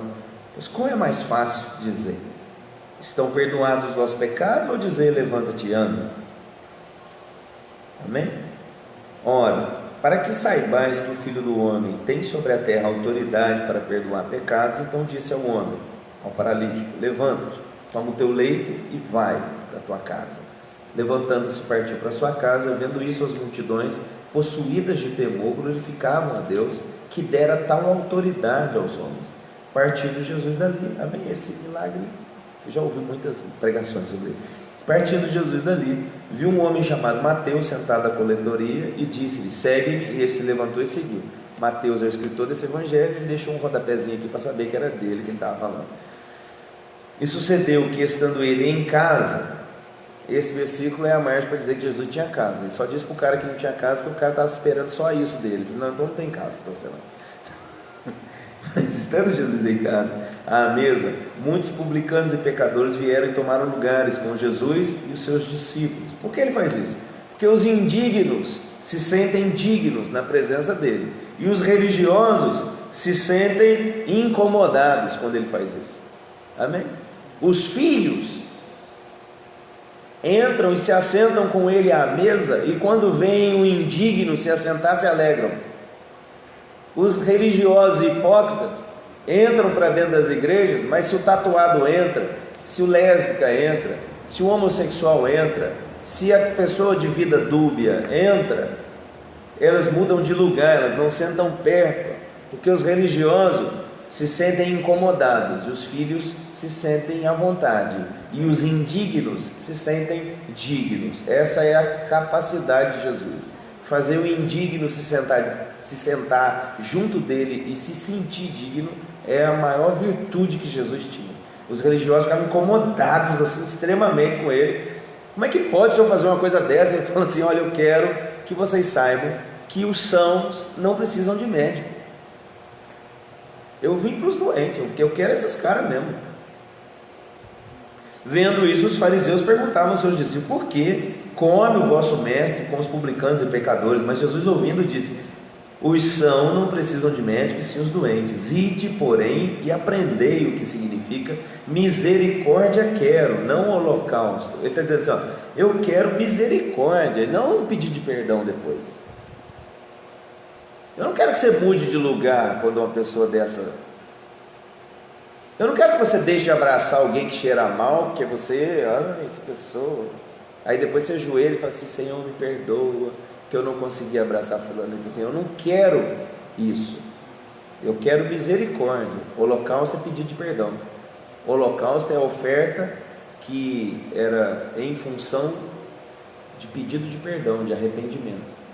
Então, eu quero que você exerça a misericórdia em vez de me pedir perdão de não conseguir fazer o indigno se sentir digno na sua presença. Vieram depois os discípulos de João e lhe perguntaram: por que jejuamos nós, os fariseus, muitas vezes, que os discípulos não jejuam? Respondeu-lhe Jesus: porém, acaso podem estar tristes os convidados para o casamento, enquanto o noivo está com eles? Era tempo das coisas.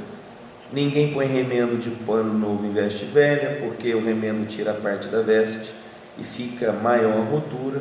Nem põe vinho novo em odres velhos, do contrário rompem-se os odres e derrama-se o vinho os odres se perdem, mas põe vinho novo em odres novos e ambos se conservam. Então os valores do reino só são possíveis ao odre que nasceu de novo, senão o odre rasga, a pessoa não suporta a sã doutrina. Amém? Essa é a doutrina bíblica. No culto, no dia a dia de culto, não é muito fácil pregar sobre essas coisas. A gente cria um momento como esse de aula. Por quê? Porque aqui a gente pode falar abertamente sobre as coisas que Jesus falou, porque a expectativa é de aula, não é de culto. No culto a gente quer que a pessoa tenha acesso à verdade, sim, mas que ela seja renovada, que ela queira andar com Deus. Ela querendo andar com Deus, mais tarde ela vai querer vir à aula, porque ela vai querer se interessar sobre o que Deus gosta, como Ele é, como Ele quer que seja feito as coisas. Por isso que a gente está aqui. Amém? Então, a preocupação dos discípulos é: mas por que os discípulos dele jejuam, os discípulos de João Batista jejuam, seus discípulos não? Porque eu estou aqui ainda. Eles não precisam me buscar, eu já estou com eles. Agora não é a hora de jejuar. Quando eu partir, eles vão jejuar para ter experiência comigo.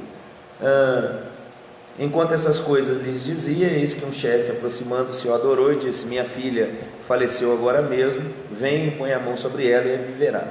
Jesus, levantando-se, seguia também os seus discípulos. Eis que uma mulher que durante 12 anos vinha padecendo de uma hemorragia, veio atrás dele e tocou na orla da veste, porque dizia consigo mesma: se eu apenas tocar na orla da sua veste, ficarei curada. Eu vou falar sobre esse texto quando a gente entrar no outro evangelho, que ela vai falar que ela tinha 12 anos, traz mais informação, lá eu falo melhor sobre isso. Jesus, voltando-se, vendo-a, disse: tem bom ânimo, filha, tua fé te salvou. Desde aquele instante a mulher ficou sã. Jairo está indo com ele aqui, Jairo está com a filha morrendo, e Jesus põe Jairo para andar com ele o dia todo, até que ele chegasse na casa dele. Ele demorou a chegar e a menina morreu. Só que Jairo já tinha aprendido coisas a respeito da capacidade de Jesus. Então por isso Jesus disse para ele: se você crer, você vai ver a glória de Deus, porque você já viu o que eu sou capaz de fazer. Então guarda o seu coração. Esse é um código do reino. Deus deu a você experiências para que você soubesse o que Ele é capaz de fazer, para que você, diante da necessidade, você não ficasse incrédulo, mas crente. Amém? E aí você vai crer e vai ver a glória de Deus de novo, em nome de Jesus. Tendo Jesus chegado à casa e vendo os tocadores de flauta, mas a pessoa não morreu e tem gente tocando flauta lá. Aqui está falando sobre tocadores de flauta e um povo em alvoroço.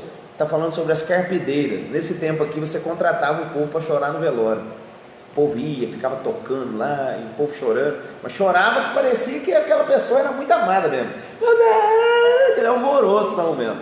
Mas era tudo contratado para chorar no velório. Ia ser da hora para quando o hipócrita morre, e aí você contrata, porque ninguém vai chorar. Brincadeira. Perdão, brincadeira. Amém. Então Jesus chegou lá, é sério, eram as carpideiras, eram contratados para chorar no velório. Aí quando Jesus chegou lá, está esse povão nesse alvoroço danado, ele falou assim: a menina não está morta. A turma começou a rir. Por isso que sai do choro para o riso muito fácil, porque são contratados. Você nunca entendeu, você achava que eles eram insensíveis. Não, eles não são insensíveis, eles estão contratados para chorar. A menina morreu, é um fato. Eles só estão ali porque a menina morreu. O cara chega lá e fala que não morreu, eles dão risada. Então eu estou chorando à toa. Aí ele falou: não, é porque vocês só conseguem enxergar isso, eu consigo enxergar coisas que vocês não enxergam. Aí ele falou assim: aliás, fica vocês tudo aqui que não conseguem enxergar, e sobe comigo quem consegue enxergar. Então toma pela mão quem já conseguiu enxergar o que ele enxerga. Por isso que não sobe os 12, só sobe 3. Amém? Nem os 12 entravam em tudo que Jesus fazia.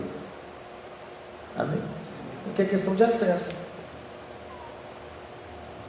Tomara que os olhos do seu entendimento se abram ao ponto de quando Jesus quiser fazer algo poderoso na terra, você seja alguém que Ele possa chamar. Ele fala assim: bem, você pode ficar aqui nesse ambiente que eu vou fazer coisa diferente aqui. Nem todo mundo está pronto para ver isso aqui que eu vou fazer, e você está. Esse é o alvo da intimidade. Amém? E aí ele sobe e cura a menina, ele desce com ela de mão dada na escada, pronto, acabou. Ninguém recebeu naquele dia, os carpinteiros teve que ir embora, não teve velório, acabou o dia. Enfim, Versículo 27. Partindo Jesus dali, seguiram dois cegos, clamando: tem compaixão de nós, filho de Davi. Tem gente que pensa que isso aqui está falando sobre Bartimeu, mas é possível não. Os estudiosos sabem que Jesus curou muitos cegos, que isso aqui não é Bartimeu. Eles apenas estão chamando Jesus como Bartimeu também chamou, porque essa era a verdade. Ele é o descendente de Davi, é o que a gente viu na genealogia, naquele primeiro dia. Mateus faz com que a genealogia de Jesus mostre que ele é de descendência real. Ele até ignora alguns dos descendentes, porque ele não está interessado na descendência humana, mas não na descendência humana no sentido de todas as pessoas que fizeram parte da árvore genealógica dele. Ele está interessado em mostrar que de pessoas importantes a pessoas importantes, Jesus é o descendente de Davi. Amém? Por isso o merecedor de ocupar o trono. O que isso significa? Significa que Deus tudo faz por legalidade. Jesus podia nascer de qualquer outra família e ele ia ser Jesus. Mas a profecia é sobre um descendente do trono. Por quê? Porque Deus prometeu para Davi, ele falou assim: nunca eu vou deixar o seu trono vazio. Se depois a gente vai viver a eternidade, quem que ia sentar nesse trono? Então ele fez Jesus nascer dentro da árvore genealógica de Davi, para que ele pudesse cumprir a promessa que ele fez a Davi, e o trono de Davi ficar alguém sentado nele eternamente. Esse é seu Deus. Então nada está à toa na Escritura. Amém? Você gostou? Gostou, pela sua cara, gostou.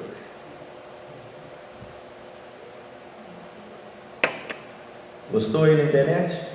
Cola com nós, toda terça-feira, nós estamos aí, firme e forte. Vamos acabar.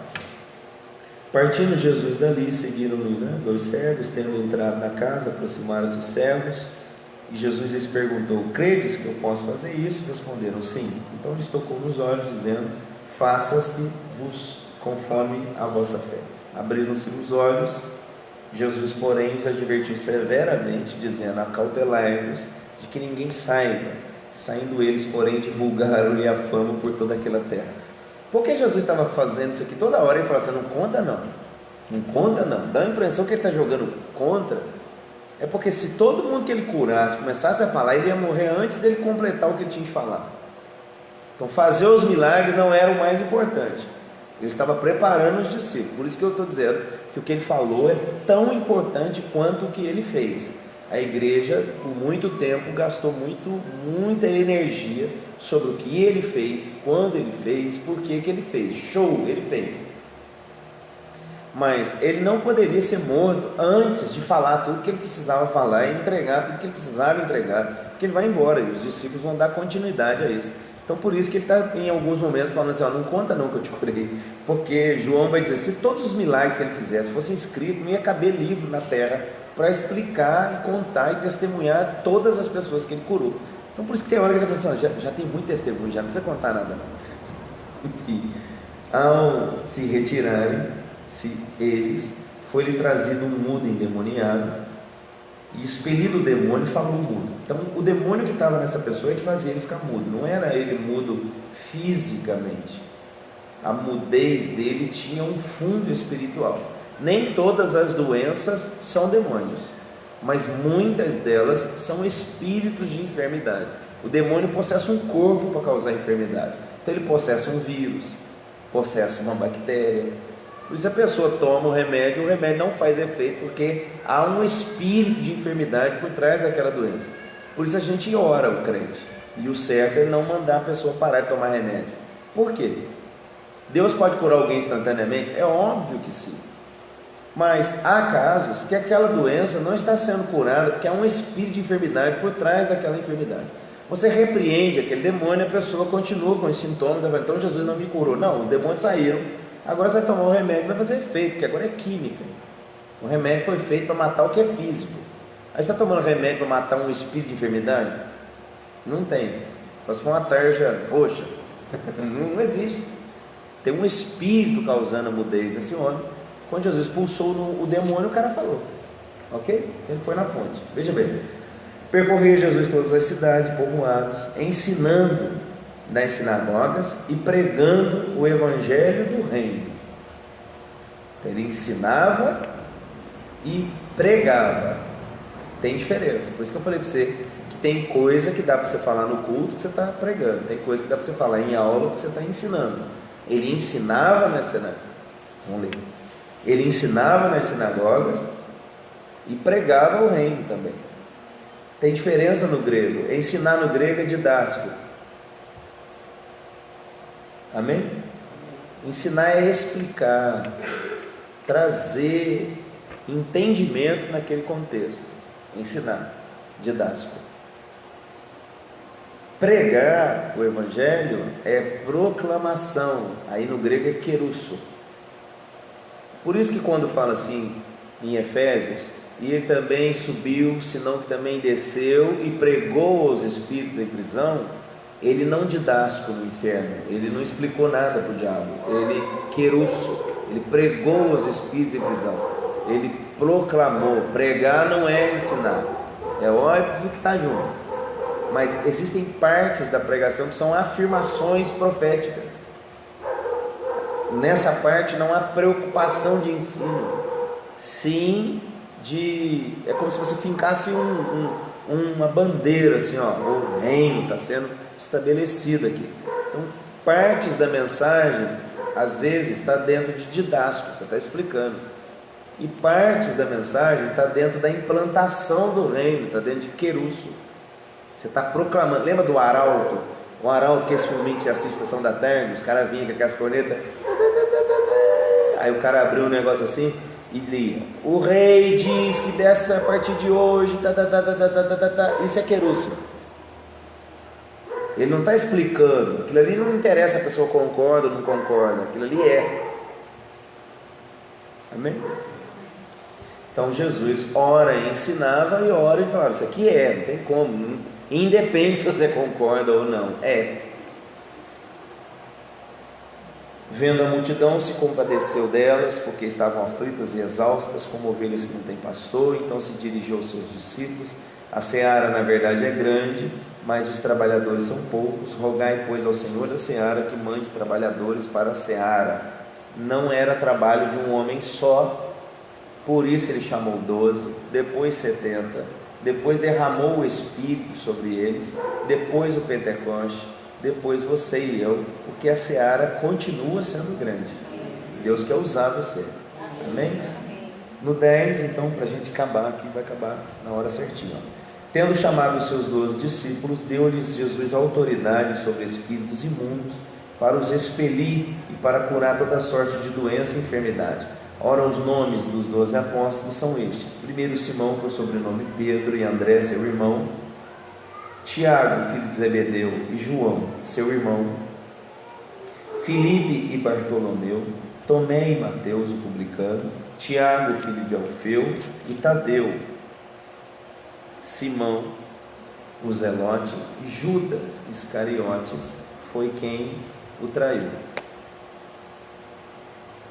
Tem um cachorro latindo aqui, alguém está comentando. Tem mesmo, estamos na rua. Mas não sou eu o cachorro, é lógico. Estou brincando. Veja bem, Mateus 10, então terminando.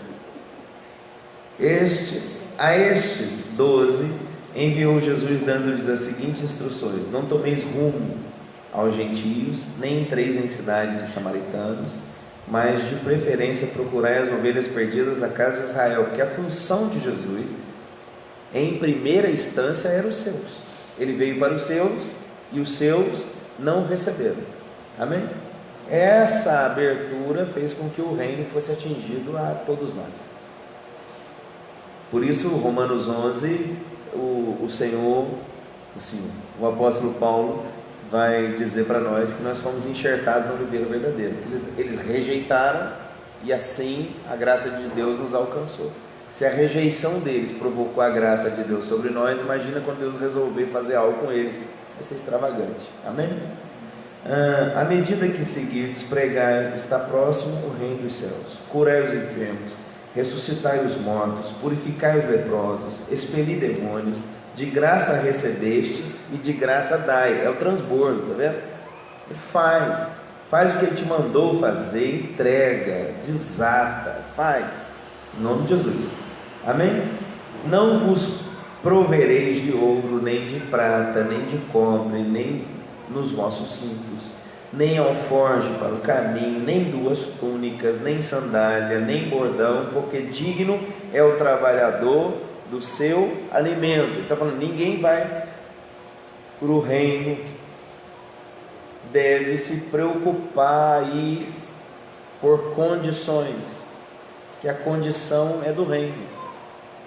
Deus vai dar o que você precisa para fazer o que Ele chamou para fazer. Amém?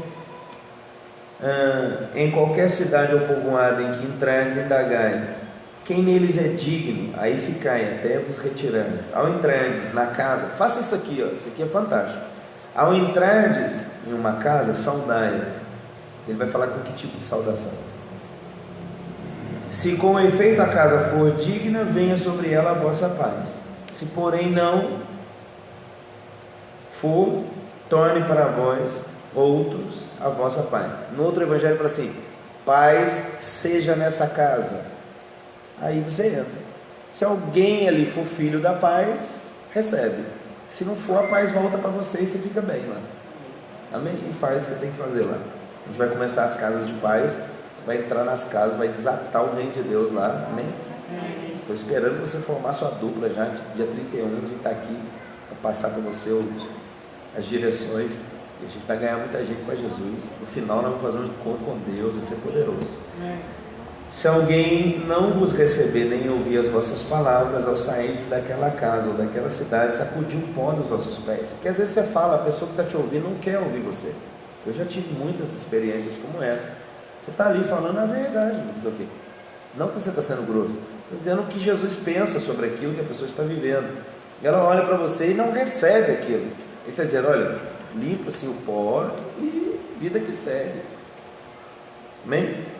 Em verdade vos digo que menos rigor haverá para Sodoma e Gomorra no dia do juízo do que para aquela cidade. Eis que vos envio como ovelhas para o meio de lobos. Sede, portanto, prudente como a serpente, simples como a pomba. A pomba não ataca ninguém. Nunca você vai ver uma pomba atacando. Amém?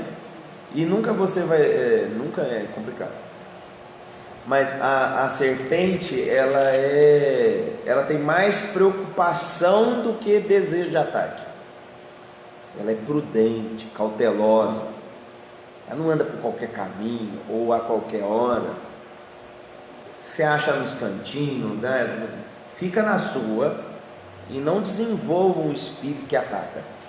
Então, ser simples como a pomba e prudente como a serpente, vai dar tudo certo, vocês vão fazer a obra.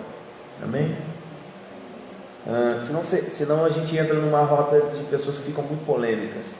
E aí eles não estão sendo prudentes como a serpente. E perderam a simplicidade da pomba. Aí vai ficar difícil fazer a obra do reino. Amém?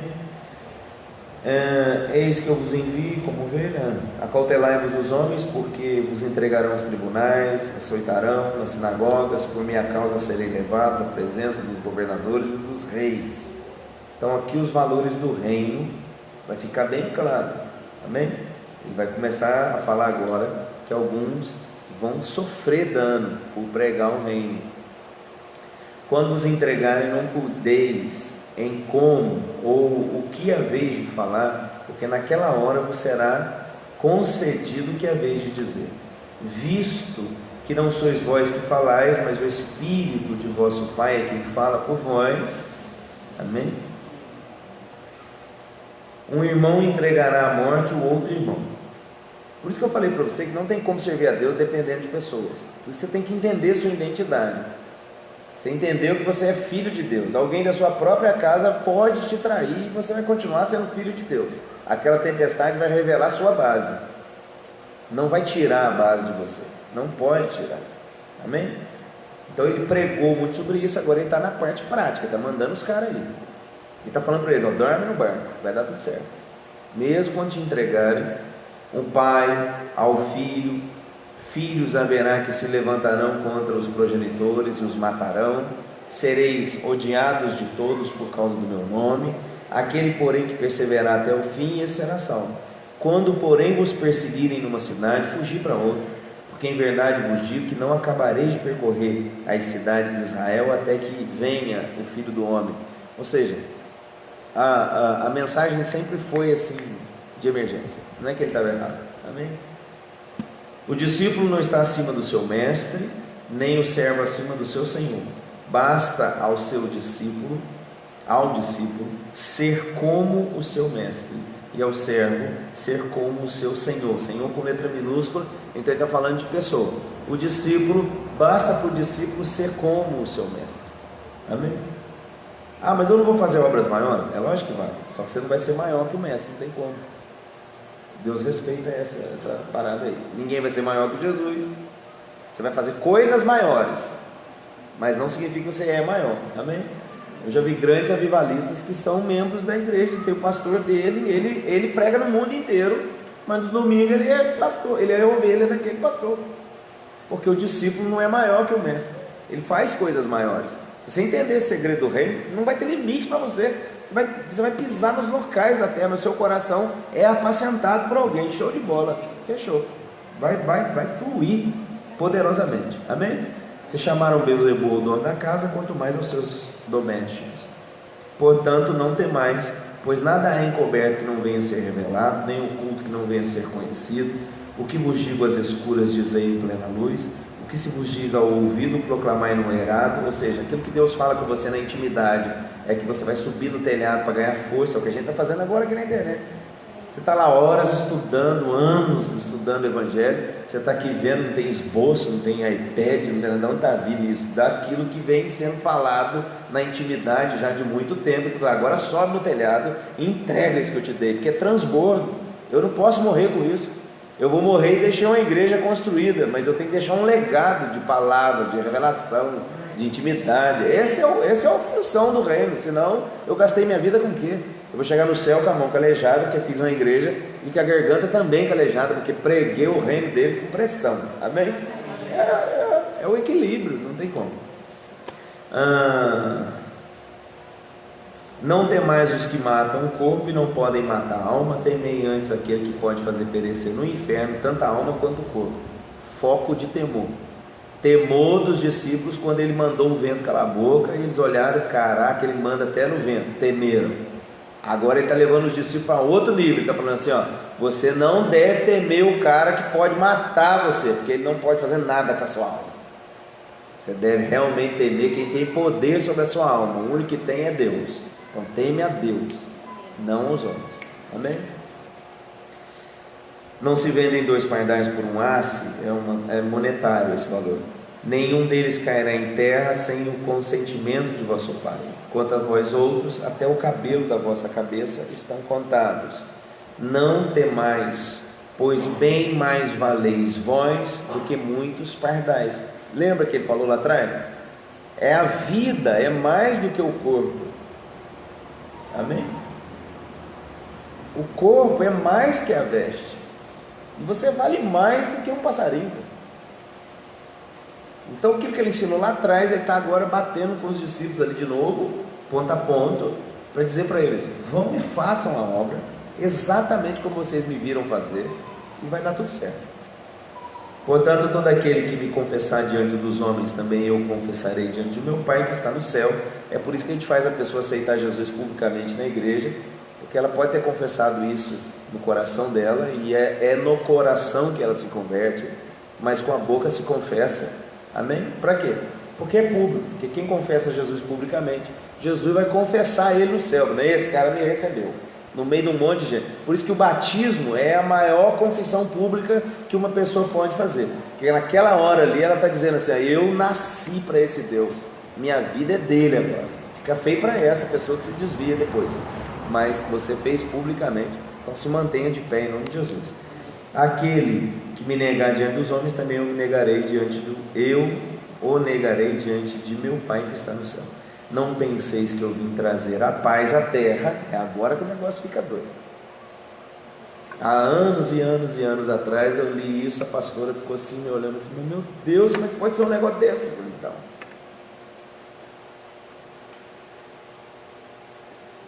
esses são os valores do reino. Não penseis que eu vim trazer a paz à terra. Eu não vim trazer paz, mas espada. Eu vim reformular, eu quero dizer. Amém? Por isso você procurar ele esperando casa, ele fala assim, não vem? Pois eu vim causar divisão. Quando ele fala isso, não está dizendo que ele tem um espírito contencioso. Ele está dizendo que se você viver tudo que ele está falando aqui, vai acontecer colisões. É impossível que não haja. É isso que ele está dizendo. Não está dizendo que ele está te amaldiçoando, você vai ter uma vida de conta. Não. Ele está dizendo, se você realmente quiser viver tudo isso que eu estou te falando, é normal que tenha choque. Eu vim causar divisão entre o homem e seu pai, entre a filha e a sua mãe, entre a nora e a sua sogra. Isso é normal. Isso aí nem precisa de Jesus para acontecer. A sogra da minha esposa, eu amo ela, ela é uma benção. Mas, olha bem, tem gente que vai bater. Caiu aí, mas voltou. Olha. Assim os inimigos do homem serão da sua própria casa. Quem ama seu pai ou sua mãe mais do que a mim, não é digno de mim. Quem ama seu filho ou sua filha mais do que a mim, não é digno de mim. Quem não toma a sua cruz e vem após mim, não é digno de mim. Quem acha a sua vida, perdê-la. Quem todavia perde a vida por minha causa, achá-la. Então Jesus aqui está explicando que o comprometimento de um discípulo, você é discípulo, amém? Ele está explicando, o comprometimento de um discípulo deve ser muito maior do que qualquer vínculo com outra pessoa que você já teve. É isso que ele está dizendo, amém? Ele está dizendo, o vínculo que eu quero que você tenha comigo deve ser maior, mais intenso do que qualquer vínculo que você experimentou com outro ser humano. É isso que ele está falando aqui. Por isso que ele está falando, quem ama mais um filho que a mim, quem ama mais um pai que a mim, quem ama mais uma mãe que a mim. Ele está dizendo, o vínculo entre você e um ser humano deve ser inferior ao vínculo que você tem comigo. Eu tenho que ser prioridade sua, porque daí ele pode cuidar de quem você ama. Eu sempre falei isso. Isso sempre gera assim não posso dizer, no mínimo um desconforto. Você aconselha as pessoas, você fala para elas, deixei meu trabalho, abri mão disso, eu tinha tal condição financeira, fui fazer a obra. Para que você fez isso? Elas acham que isso não pode ser feito. Elas pensam, mas como você deixou seu filho? Porque qualquer outro vínculo não pode ser maior que o vínculo que eu tenho com ele. Isso é que vai me dar a graça de ver ele cuidar do que é meu. Porque quem perder a vida por amor de mim, não perdeu, achou. Aos olhos do mundo, você está perdendo seu tempo aqui agora. Estou com as costas ardendo. Você já está com um cara assim que está com sono. Quantas vezes na vida você já gastou horas assim com a escritura? Eu louvo a Deus pela sua vida. Você é um campeão, uma campeã. Você que está aí desde o começo. Não é fácil. Mas isso prova que a gente quer ter um vínculo com Jesus, além de qualquer outra coisa que a gente já experimentou. Quem vos recebe a mim, me recebe. Quem me recebe, aliás, e quem me recebe, recebe aquele que me enviou. Quem recebe um profeta no caráter de profeta, receberá o galardão de profeta. Quem recebe o justo no caráter de justo, receberá o galardão de justo.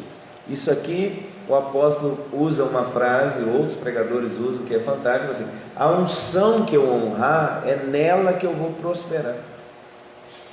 Então, se você honra, recebe o profeta e trata ele como profeta, você vai receber o galardão que está sobre aquele profeta.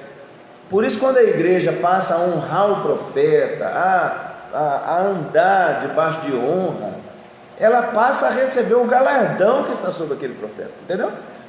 Essa é a regra do reino. Não tem como fugir dessas coisas. As pessoas, elas querem entrar num caminho de desonra e depois elas não entendem, porque o céu está fechado sobre elas. Então, dizendo, quem me recebe, recebeu você, ele está me recebendo.